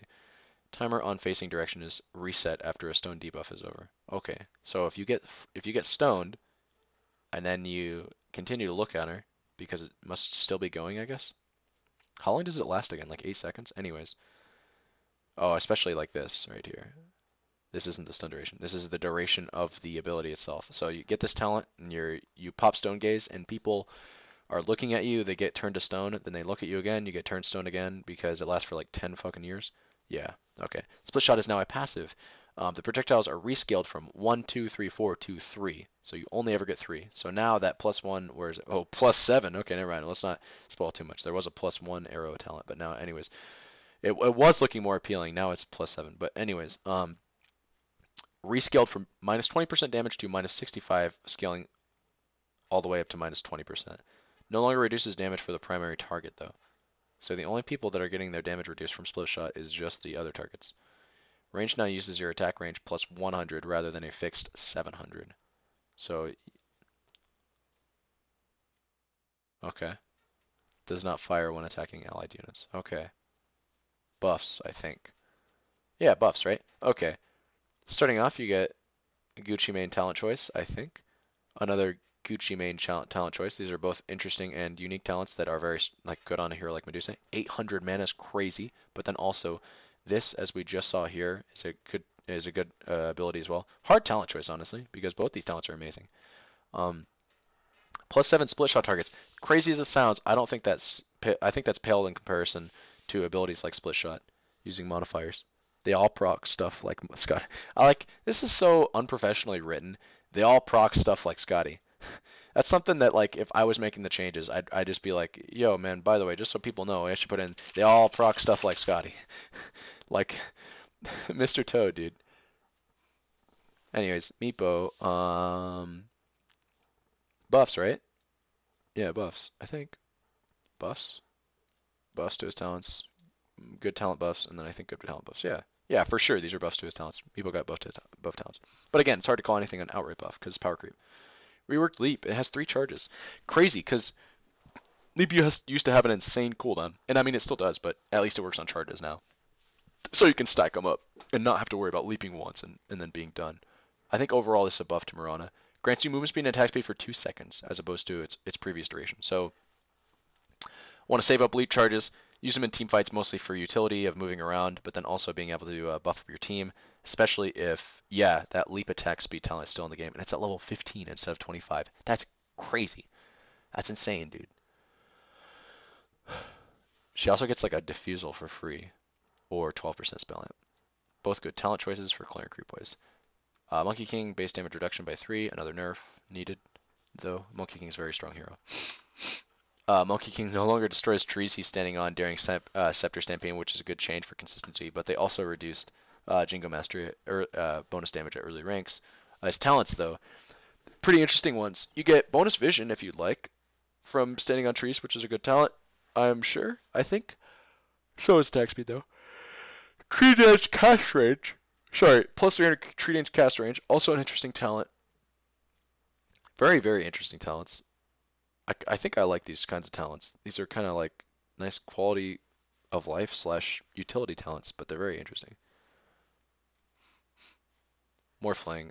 Reduced, okay, reduced his base int by 4. He also has like one of the worst intelligence growths in the game. Morphling is dumb as crap now. He's literally just a cup of water. Renamed Morph to Attribute Shift. I wonder if they're going to do what I think they're going to do. No, they didn't make it so you can shift your attributes into intelligence, right? Yeah, I don't think so. They buffed his shift rate, so it's even better. Like, now when you shift stats, it will shift them very, not quickly, right? No, it is quickly. They shift quicker, I believe. Yeah. Now costs no mana to shift stats. Adaptive Strike is now 2 abilities, one that deals damage based on edgy, and then one that stuns slash knocks back based on strength when one is cast. Adaptive Strength got nerfed. Knockback got increased. I don't know. This already, just this, where is it? This right here, Attribute Shift, looks like such an insane buff that you have to nerf this hero in some other way. Not needing any mana to shift his stats whatsoever is in and of itself such an insane buff that I feel like everything else has to be a nerf. Because now he doesn't need to build insane amounts of mana, and he doesn't need to worry about heroes like Anti-Mage to counter him. Because he doesn't need to build a lot of mana or mana regen, doesn't need to go Linken's first, doesn't need to feel like an Anti-Mage could blow him up at any point in time because he's walking around with like Storm Spirit amounts of mana. Replaced Replicate with new Ultimate Scepter. Morph. or new ultimate, sorry, Morph. Changes your hero to match the target enemy. Copies the target's visual model. Basic abilities, basic movement. Come on, dude. Applies a soft dispel on transform. If you die during this, Morphling dies. You can exit the Morph target at any time, last 30 seconds. Does it copy their ulti? It just says basic abilities. Ooh, Morphling just became an incredibly, like, a significantly more difficult hero to play, I'd say, because you need to know how to play a lot more heroes in the game now to play Morphling, which makes him a hero that I want to play, honestly. And, ooh, could Morphling survive the offlane? Is now my biggest question. I've seen people do it before. He's a very slow hero, but he's very tanky now and doesn't need to ever worry about like itemizing towards mana really. It doesn't seem. I don't know. I could be misunderstanding this. The mana cost actually got significantly changed on this. This is not an illusion. Your hero changes appearance and abilities to match the target. I don't know. Very interesting changes. The snare mana cost got buffed, as in reduced, so it buffed. Wait 1 second. I care about these talents because I do play some Prophet. Are these buffs? I don't think they buff Prophet too much. Yeah. He used to have a crazy HP talent. Now he only has a. He used to have a crazy HP talent. Now he only has damage and move speed. These are probably nerfs to his talent tree. I think Siren probably got buffed. Necrophos. Slow got reduced significantly. Bonus magic damage got increased again. It's more of a double-edged sword. Heartstopper aura range got reduced again. We old school now. We new old school because it used to be really low and then they buffed it. It used to be really, really big. Then they buffed it damage-wise, but then nerfed its range. But then they buffed its range again because they were like it's too much or it's too little. Now they're nerfing it back to what it was. Valve showing some backbone. They rescaled the damage that it deals. Does a little bit more towards the later half of the game. A little bit more towards the earlier half. Just the first like 2 points. Just the first point really.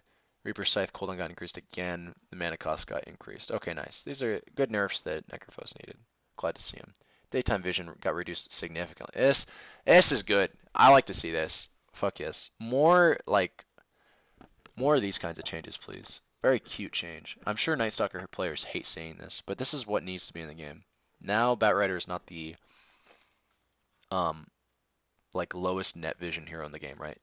Because Night Stalker is inversely related with most other heroes. Never mind, actually, I take that back. Yeah, Batrider still is. But Batrider can at least laugh at Night Stalker and be like, haha, I see a little bit further than you during the day. Cute. I don't know. For whatever reason, I see this change and I think Batrider, but whatever. Nyx Assassin Spike Carapace damage return mechanics now work like Blade Mail. Still only returns once, but does not stun the spell immune target, which it never did. Vendetta Unobstructed Pathing. Oh, you can walk through trees and stuff. That's cute. Other than that, though, are there any meaningful talent choices? 100 Agi also. That's a crazy talent too. I don't know. Probably some crazy talents here. Ogre Magi, Fire Blast damage. That's a cute talent. That's pretty much all I care about, I guess. Guardian Angel got a better cast point. Oracle False Promise. Yeah, I don't care about any of these. Effects now show if the hero will die or not. That's a good change. I hope they keep up on this and make it consistent, as opposed to like, because sometimes it shows it's green, but you actually take some damage. Sometimes it shows it's red, but you don't actually take any damage. I'm glad that they made this change, and I hope that they stay on top of this kind of thing to make sure that Oracle is not a hero that like eventually becomes broken mechanically and hard to understand when you're playing with them on your team. I want things to be easy to understand for your allies, so they don't have to make dumb decisions that they feel uninformed about when they don't play with heroes too often. Don't care about too many of these changes. 2 Sanity Eclipse multiplier, so he's a little bit better in the team fight if you can steal a bunch of int. Plus 5% coup de grace, coup de grace. This is like a 33% increase in your crit strike chance, right? With coup de grace, because it's 15% base, then you buff it up to 20 if you get that. You could also get plus 25% blur evasion, which makes you a 75% evasion chance hero. If anybody can hit 100% true strike, like that one hero, Ember Spirit earlier, then he kind of doesn't care too much about these sorts of talent choices. PL can now toggle or disable Phantom Rush. Doppelganger now adds 2 seconds of duration to all of the illusions that you have active. That's crazy. Kind of. Dreamcoil now no longer deals any damage when you cast it, but it still mini stuns them. The break damage got increased though to compensate for that damage. Also, let's see, Dream Coil Rapid Fire attacks everyone once per zero point 0.6 seconds within the attack range. Is that like, is this what I think it is? Is this like the coils start whipping you, or is it just like you're standing in the Dream Coil and you're getting puck attacks are like flying out of the middle of it? That's probably what's actually happening. Either way, it's probably funny as fuck to think, to see and think about. Also, wowzer boys, this is these. I think they buffed his talents overall. Puck did need a bit of a nerf, but these are interesting changes to compensate. Um, Good talent choice that I mean both can make or break a difference. Good talent choice here. I think maybe. I think you take Spell Amp here for clearing the wave. Although flip 50 damage does. I mean, if you're offlane, I think you take Spell Amp here, and then you go the maybe the orb distance. I don't know. I'm not even gonna speculate. These are cute changes. I'm not a good puck player though. These are good changes though. Can pull runes back to you. Mana cost is refunded if successful. Cute. This member now pulls the target closer to Pudge. Dude, Pudge plus Monkey King. You can actually fake people out with runes now, as opposed to previously when you weren't really able to. Unless you were standing right on the rune. Oh, sorry. Um, Life Train got reduced a little bit. Decrypt can now target Tombstone, which is cute. And I think they changed some of his talents. Yeah, I think they nerfed the health talent here. They took away the mana regen talent. Uh, yeah, okay. Quap of dog shit. 1.5 second fear. That's an interesting addition to that. She gets a free Lincolns now if she wants. If she wants.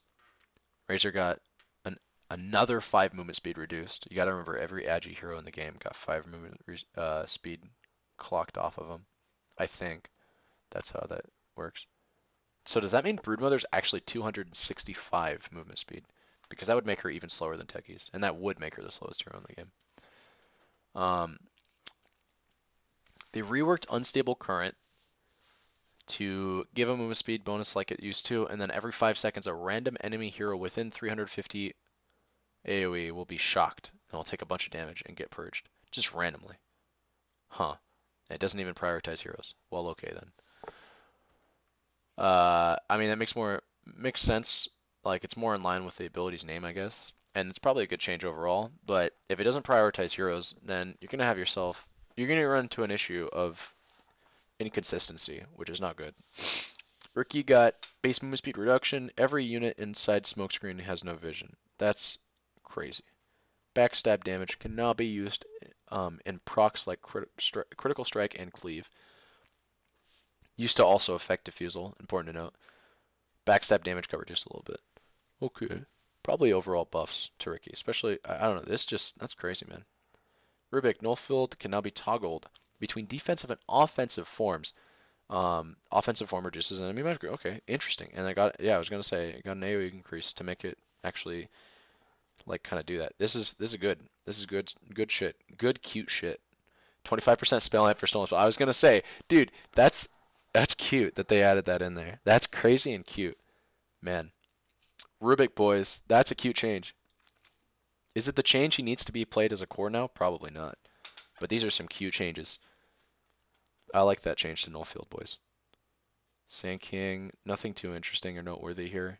Sandstorm got 50% Sandstorm slow and blind. That's cute though. Demonic Purge now works on Cyclone units. I didn't know that it never. I didn't know that it didn't used to be able to work on them, but that's cool. Soul Catcher no longer splits its effect. It only affects one unit in there. So again, Valve showing backbone there. They didn't like the end result of what they experimented with Shadow Demon, so they reverted it back. Shadow Poison Radius got increased by a little bit, so you can hit people easier with it. When an enemy unit dies under Soul Catcher, an illusion of them is created under your control, and it lasts until they respond or killed. So Avenge Ags. That's a very powerful effect if you can land it, by the way. That's a very powerful effect, I think. Yeah. His talents. Okay, so this is a crazy talent, by the way. Especially with Ags, because Demonic Purge does like 300 or 400 damage by itself if it pops. So it's a lot of damage. Other than that, cool. Shadow Fiend. His raise damage got reduced a bit. Raise now has a stack counter for each time an enemy is hit. It causes the enemy to take 60 bonus damage per stack. The last 8 seconds get refreshed on stack hit. First hit does 0 bonus damage, then it does 60. Okay. Overall a buff, I think, to the Fiend. Presence affects buildings. Good talent. Good talent, I think, but they'll probably mostly take the movement speed. Just because every time I think something's good, it's always bad. But it's interesting, right? That's an interesting talent for sure. You can't deny me that. I don't think they nerfed. Yeah, I don't think they nerfed Shaman. They removed his +4 wards talent. This looks like overall probably a nerf. Nah, again, it's hard to approximate these things because what would you call it? Because fucking power creep. Damage on Glaives of Wisdom got reduced again, and I'm glad to see that. I hate Silencer is such a stupid lane winner, and I'm glad that they nerfed that. Probably nerfed it a little bit too much, maybe. I don't know. It'll be hard to see, but I'm glad that they nerfed that. And then they gave him some crazy talents to kind of compensate. So great job. Like this shit. 2-second global silence. Nice. Nice job, Alf. Scareth gets the +300 GPM talent. We puck now. Global concussive shot. Nice, boys. Nice law. This is a cute talent. You still need vision over the target, but that's a cute talent. You probably won't take it, though. +1 arcane bolt. What does that even mean? Like you throw an arcane bolt and it just throws another one? And you get Ags and it throws 4? Nice. Guardian Sprint moves at 700 speed along the river at ability level 4. Cute talent. Oh, that's so cute, man. That's adorable, dude. He gets a night vision plus 1,000. Oh, dude, Slardar, you became such a cute. You went from like one of the easiest heroes and also kind of one of the most boring heroes in the game to one of the easiest and now a lot less boring hero in the game. Creates undispellable. It's all so cute. Sniper, Spectre, Desolate now applies a debuff that reduces the unit's vision. But why though? Desolate. Let me think. That's her W. So when she does smack you, okay, I see why. So when she smacks you when you're by yourself, you get a huge reduction in vision, and you have to think like when she pops her ult, her illusions can apply Desolate to you. So when she pops her ult, and you're like, I don't know, you're like a Blink Dagger carrier, and you're sitting on the outskirts of the fight, waiting to try to initiate in. She pops her ult before you do that. Then all of a sudden you don't really see much. Right? Yeah, you probably don't see that much. I'm gonna assume you don't get your vision from your allies too. Maybe you do though. You probably still see your allies, but you don't see that much. Yeah. So, well, okay, so yeah, you still see your allies. I keep thinking of like Nocturne from League of Legends. That's the way the Ricky Smoke Cloud works for sure. When you get Ricky Smoke Clouded, you definitely don't see anything. This just reduces your own hero's vision, but you can still see your allies. At the same time, though, if she's trying to use Haunt to initiate on a team fight, then so here's how it goes. You tell as the Spectre player, you tell your four teammates to go smoke up and go fight. Then you see them approaching on somebody. You pop your ulti, maybe preemptively, to reduce their vision, right?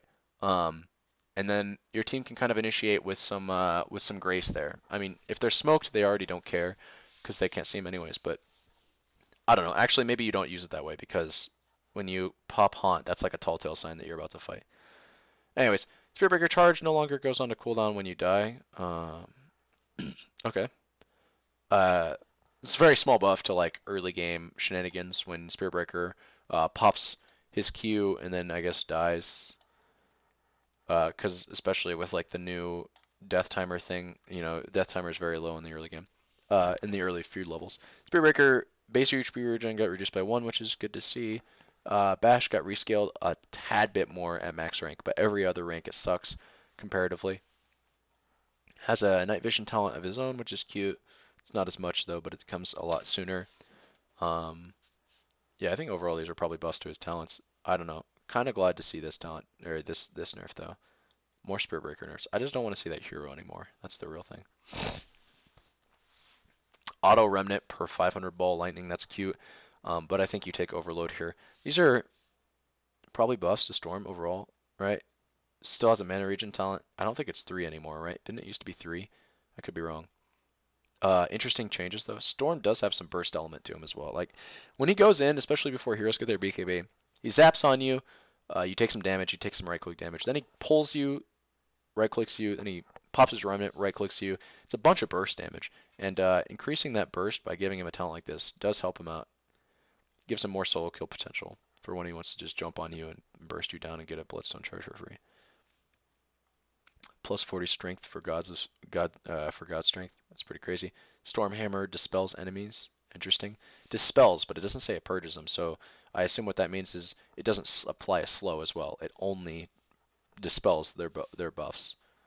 Um, I could be wrong about that. They reduced the mine bounty from techies mines, which needed to happen. This is way too much gold. I mean, even as somebody who does hate techies, much like the rest of you, I've got to say, like, techies just gave too much free gold. It was unfair.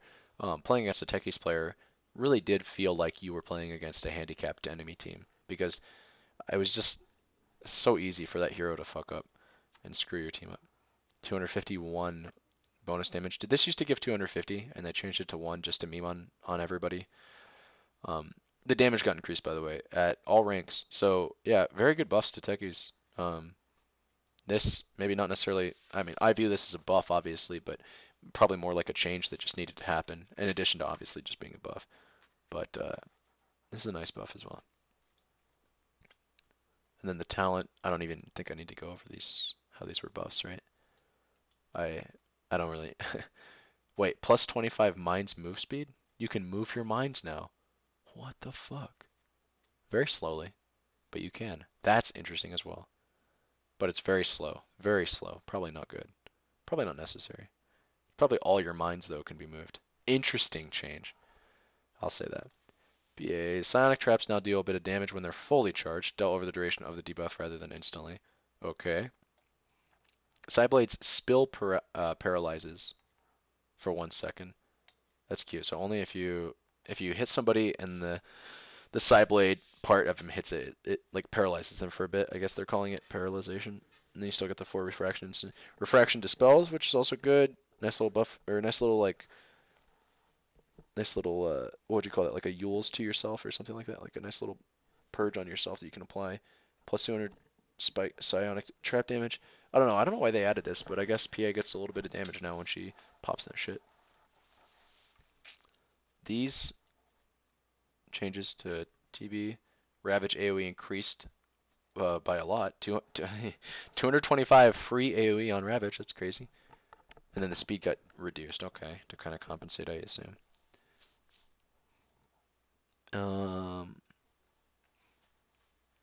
yeah, fun, fun change, but I don't think they buffed Tide's talents enough to really make him forced to be reckoned with. I could be wrong. Timber got an insane Timber chain range talent at level 25. He can like chain from over half the map away. It's crazy. Got a CDR talent too. And there we go. A 5 reactive stack. I was wondering if they'd ever give him a talent that actually gave him more survivability. And he doesn't need it, or so it would seem, but I don't know. 5 reactive armor stacks. You got to remember how reactive armor works. That's a lot more HP regen, although they took away his HP regen talent. Or 100 damage, but yeah, you probably don't take 100 damage. As Timber saw, you can't really auto attack with your ulti out. Cute. Cute talent. Rearm now affects items in the backpack. Oh, sorry. Nice little change there, quality life. When you're rearming super late game, or if you just have items in your backpack, I don't know, it just affects them now. That's good. Heat-seeking missile. Travel speed got reduced a bit. Nerf to Tinker. Mana cost got reduced though, pretty significantly. 40 mana. Hard to say that's an outright nerf to Tinker though. Okay, okay, all right. And then the talents. So he still has a spell amp talent. Now he has a cast range talent as well. He also has a huge movement speed talent, or a spell amp talent, or a spell lifesteal talent, in case you expect to be getting blade mailed. 100 attack damage, or plus 8 March of the Machines damage, which is good, I think, overall. And then you still have that laser talent, or you got a point, like a mini stun on your heat-seeking missiles, on your heat-seeking missiles, whatever you want to call them. Nice talent reworks for Tinker. Probably hard to call this a buff, but I'm definitely glad that they like as somebody who hates going against Tinker but does enjoy playing Tinker, even though I'm not the best Tinker player in the world. Um, I enjoy seeing something like how they compensated him for the nerf because he didn't need an outright nerf if he needed anything. Tiny got reworked. He just gets an extra HP regen. I guess he took that off of Spirit Breaker. He did like rocked him in the face or something. I don't know. I'm trying to do play on words. His attack point got reduced, so he's more comfortable to play. He doesn't take as long to swing his big arm. Avalanche damage got reworked to be more at earlier ranks, less at level 3. Scales up by 60 now instead of by 80 and then 40. So it's more consistent when you put points into it. That's really the big thing. And then his agility, tiny agility from 9 plus 0.9 per level to 0 plus 0. Okay, so he starts with 0 base armor. He never gains any agility throughout the entirety of the game, which is cute. This is the Valve change. This is the Ice Frog change right here. Added a new ability, Tree Grab. He just so he doesn't get Crag Exterior. He just gets an ability called Tree Grab, which looks like they removed or at least reworked his scepter. No, it looks like they outright removed his scepter. So you just get an ability instead of Crag Exterior. You get to pick up a tree, and this is like Deadwood from Han. Oh man, I wonder if Leo appreciates a change like this. Targets a tree to use in attacks for 2, 3, 4, 5 hits. Extends the attack range. Yeah, yeah. This is just like Deadwood. Each hit deals 25% more damage to units and 75% more damage to buildings. You can splash. Affects buildings, obviously. Cooldown starts after the bonus attacks have been used. It's got a bit of a mana cost and it's got a lengthy cooldown. Reworked Grow so that you get some status resistance, some bonus damage, and some movement speed, and it reduces your attack speed. Tree Grab gives you a secondary ability. When you grab the tree, let's you throw the dude. This is just like Deadwood. What the heck? How copyright? Are you real? I almost feel like just this is weird. All right, whatever. Tree Protector. I don't think we care. 3-second tree respawn time means trees always respawn in 3 seconds. Is this like? Is this like every? Okay, 3-second tree respawn time. Does this mean every tree on the map respawns every 3 seconds? Because if that's what that means, that is such an adorable talent. That's probably my favorite talent in the game. My favorite one single talent choice that you can take in the entire game has now been earned by this talent right here. If that's what that does. If it changes the entire map to respawn a tree every 3 seconds, that's cute. That's all I care about too. Sorry. Whirling Axe's abilities are always visible on the UI, but disabled when unavailable due to melee range form. So range cooldown reduced from that. Okay, so buff. Slow got reduced at max rank especially.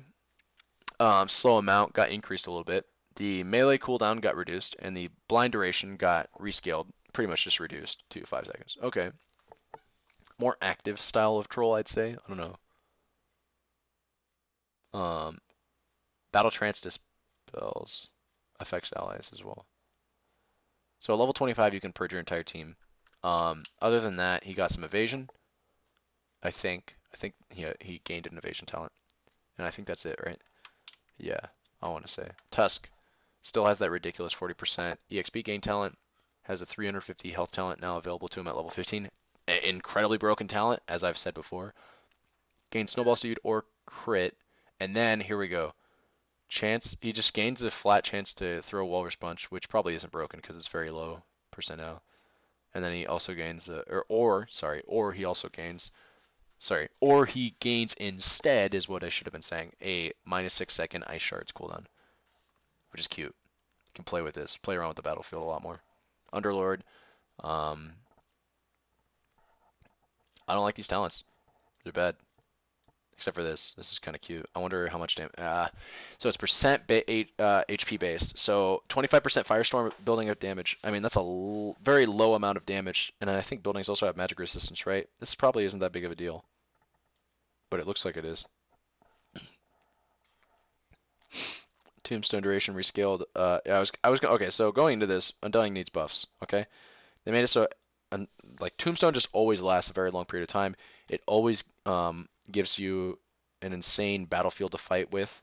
The spawn rate got rescaled, So it's a lot higher at like it doesn't spawn as many earlier on, but it still scales down to that 3.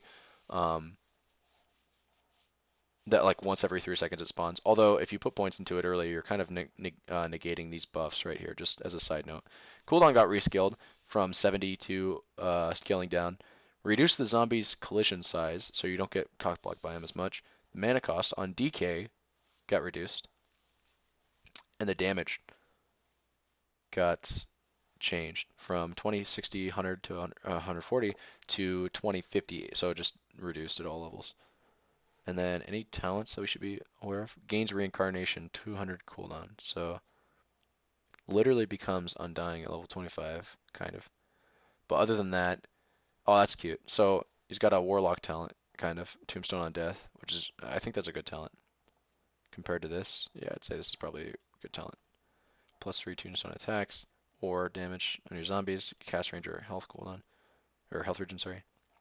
Okay, good talents, good changes, I think. Probably not enough, though. Probably not enough. Ursa, I don't think we care about. Venge. Do we not care? We don't care. I don't think we care. Venomancer, and then Viper got reworked. Loses movement speed, loses base damage again. Man, Venom's. Oh, and it can be dispelled too. The Gale can. It used to only be able to be dispelled with strong dispels. Now you can dispel it with weak dispels too. Terrible hero now. I am actually amazed to see him get nerfed this hard. Probably the hardest nerfed hero in the game. Like harder than Necro. Way, way less deserved too, right? Like Veno does not deserve to get nerfed this hard compared to somebody like Necro or fucking Bloodseeker. I'm actually amazed to see him get nerfed as hard as those heroes deserve to get nerfed. But whatever. Rip Veno, we'll never see you position 1 ever again. Base movement speed. 5 seems to be like the theme here. Got wait, are they just writing -5 base movement speed on all Agi heroes? No, they're not, because like Ursa, okay, never mind. So this is, yeah, -10. -10. Sorry, Viper, yeah. Yeah, base armor reduction again, so he's weaker against physical damage. No longer applies a slow and corrosive skin. The damage got increased though, so you feel a little bit more damage. Attack speed slow. When you attack him, you feel a little bit more of a slow on your attack speed. Poison attack got reworked. The slow is based off how much health they're missing. So Viper is becoming more of like a, hey, if you're low on HP, you're gonna feel more, right? Or no, did they just change Nether Toxin to be combined with Poison Attack? They need to stop doing that, man. They need to stop taking abilities. I don't know, man. Maybe I'm wrong here. Whenever they take an ability, whenever they take 2 abilities and they try to rework them into 1, it's usually just a very bad decision. That just seems to be the way it is. Yeah, so it still attacks, or it still gives you an attack speed and movement speed slow, and now it just does more damage based off the missing HP that you have. So that, yeah, basically Poison Attack became Nether Toxin. Then they reworked Nether Toxin. I mean, it's probably weaker overall values, just like with Necrophos, but they reworked Nether Toxin so that it releases poison onto the targeted area, deals damage over time, and reduces their magic resistance, and applies Break. Yeah, very interesting.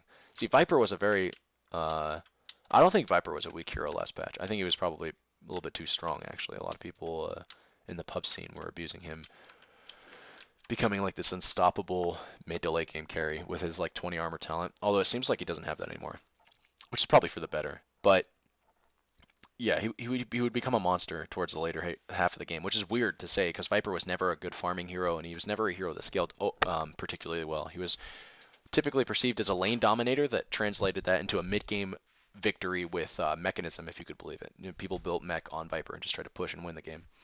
But he just became a carry, kind of, that you'd send in the mid lane, still win the lane, and then just kind of win the game by sitting back and holding towers if your team was losing. If they were winning, you just go win in team fights because he's not that bad in team fights. He doesn't have huge AoE abilities, but he provides a very solid, stable amount of DPS. Now it seems like they're moving him into, I don't know, a little bit more utility oriented. Hard to say. I like the new Nether Toxin, but I don't like how they took away his 20 armor talent. Speaking from the perspective of somebody who wanted him, who might want him to be strong. I'm not saying I do want him to be strong, but if I wanted him to be strong, I don't know if I would like to see a new Nether Toxin in place of armor reduction. And the armor reduction is like he used to have a +20 or +25 armor talent at level 25, and he doesn't have that anymore. So it's hard for him to become invincible. Familiar's attack is now a constant 25, 40, 55 rather than damage charges. Nerf. Casting Grave Chill now gives the buff to Familiars. Buff, obviously. And he still has his Ags, and you can also gain another Familiar. So you can have 4 Familiars total. And that's it. I don't. Huh. Interesting. I thought they'd nerf Visage a little bit harder, but it doesn't feel like they did. Could be wrong. I mean, it feels like they just. I mean, this looks like a nerf, but I feel like they kind of transferred some of the DPS as opposed to nerfing it, like into the attack speed of the Familiars. But I don't know. Familiars always attack pretty quickly. Maybe that's not that big of a deal. Warlock gains some Fatal Bonds damage. This is his talents, obviously. I don't think. Yeah, nothing crazy happened to Warlock here. Weaver got a free bit of a diffusal there. And that's kind of it. Cute talents right here. Like all of these talents, except this talent was always in the game. But this is a cute new talent. This is a cute new talent. This is a cute new talent. I don't think he had an EXP talent. Could be wrong about that. Focus Fire now allows Wind Ranger to move while attacking the Focus Fire target. So like you can truly strafe, like the actual definition of the word. Like you can move and she'll still be attacking the target at the same time. That's interesting and cool. But they reduced the attack speed bonus to compensate. Cooldown got increased. Shackle Shot now shows an indicator for the missed area if it fails to latch onto a target. I don't know if that's just for like Wind Ranger targets to not get super mad when they miss their shackles. I don't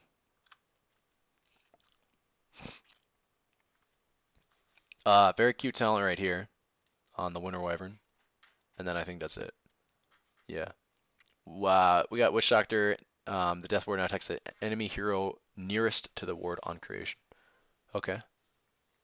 You can decide what it attacks too, by the way, just so you guys are aware. You can actually hotkey your Death Ward and give it issue its own command, I think.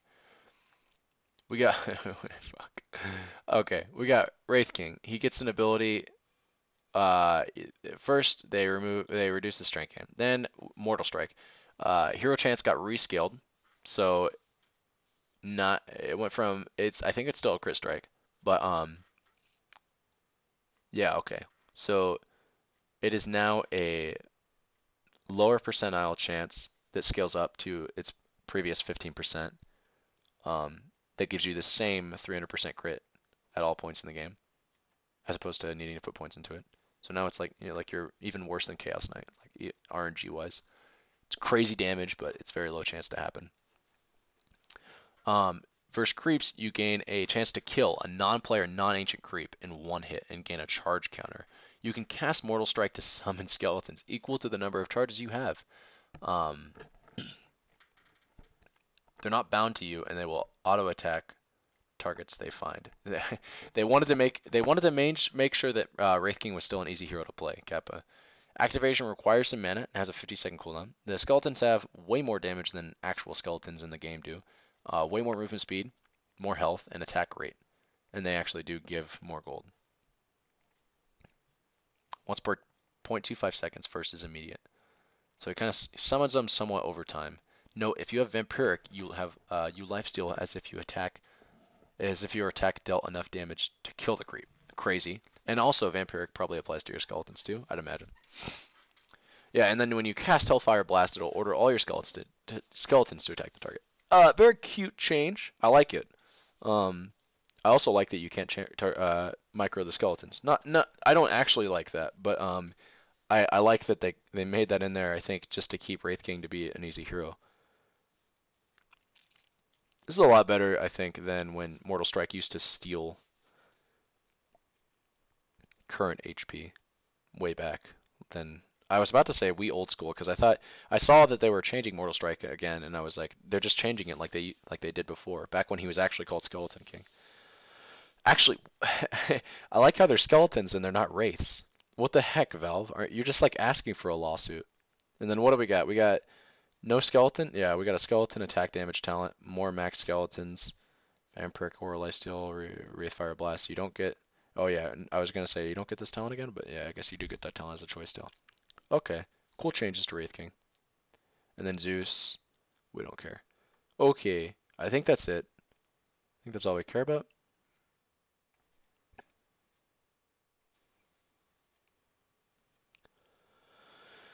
In first kinematics of Dota, beginning with Broodmother. Check out this video showcasing her body and legs aligning to the cliffs. Yeah, let's check it out. Oh, that's super cool.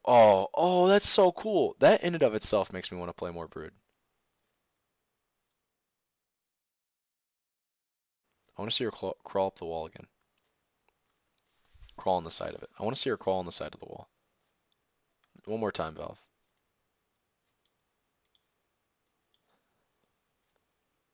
That's so sick. I like that a lot. And notice how she's visible? Because she is not invisible anymore, boys. Okay. Oops, sorry. Anyways, guys, that's gonna do it for me. I actually did go over the entire patch this time. I'm happy. I mean, kind of. We skimmed over some things.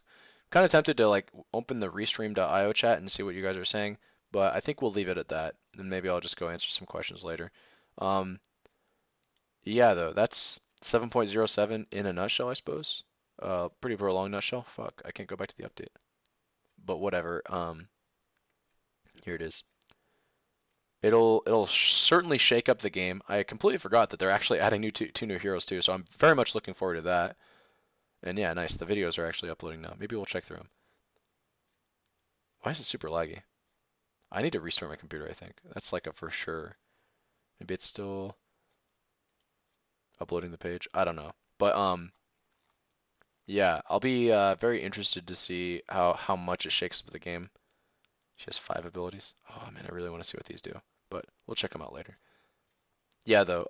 Also, I forgot to go over this right here, rank seasons. I was pretty hyped for this, and I was, if I'm honest, this kind of sounds a little cocky, but I was expecting them to do something like this because, um, for a while now, people have been asking for some form of differential, I suppose you could call it, between just like, people that have had a high MMR since like 2015 or 2014, like spamming OP heroes or whatever back then, you don't deserve that MMR. You shouldn't be able to wear it around like it's your MMR now. Whatever, people that appreciate these sorts of, thrusts of ego have now gotten their way, and couldn't be happier for him, Kappa. And then the ping will thing is something I'm interested into because it allows for smoother and more clean communication between allies that you are not on Skype with or Discord.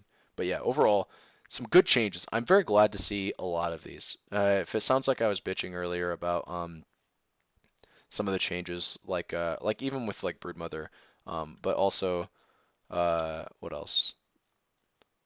Oh, I didn't even no, I did go over these. I just didn't see like the Solar Crest change. I was kind of upset about because it didn't. And yeah, finally we can see the icon, so we can see what these items look like. Some of these look pretty cool. Or yeah, actually talking about that, like I may have seemed like I was kind of pessimistic about some of these items, like Meteor Hammer or Aeon Disc or Nullifier. I do think Spirit Vessel is a cool item, or like Kaya, like or Kaya, whatever the fuck it's called. Like I'm not.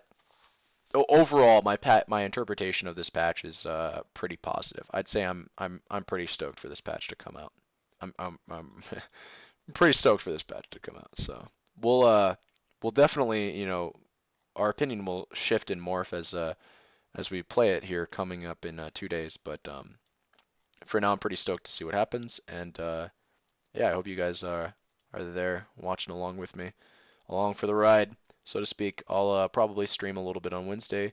I do have work Thursday through Sunday though, so I won't be able to play too much. But we'll probably try to get some streams in there.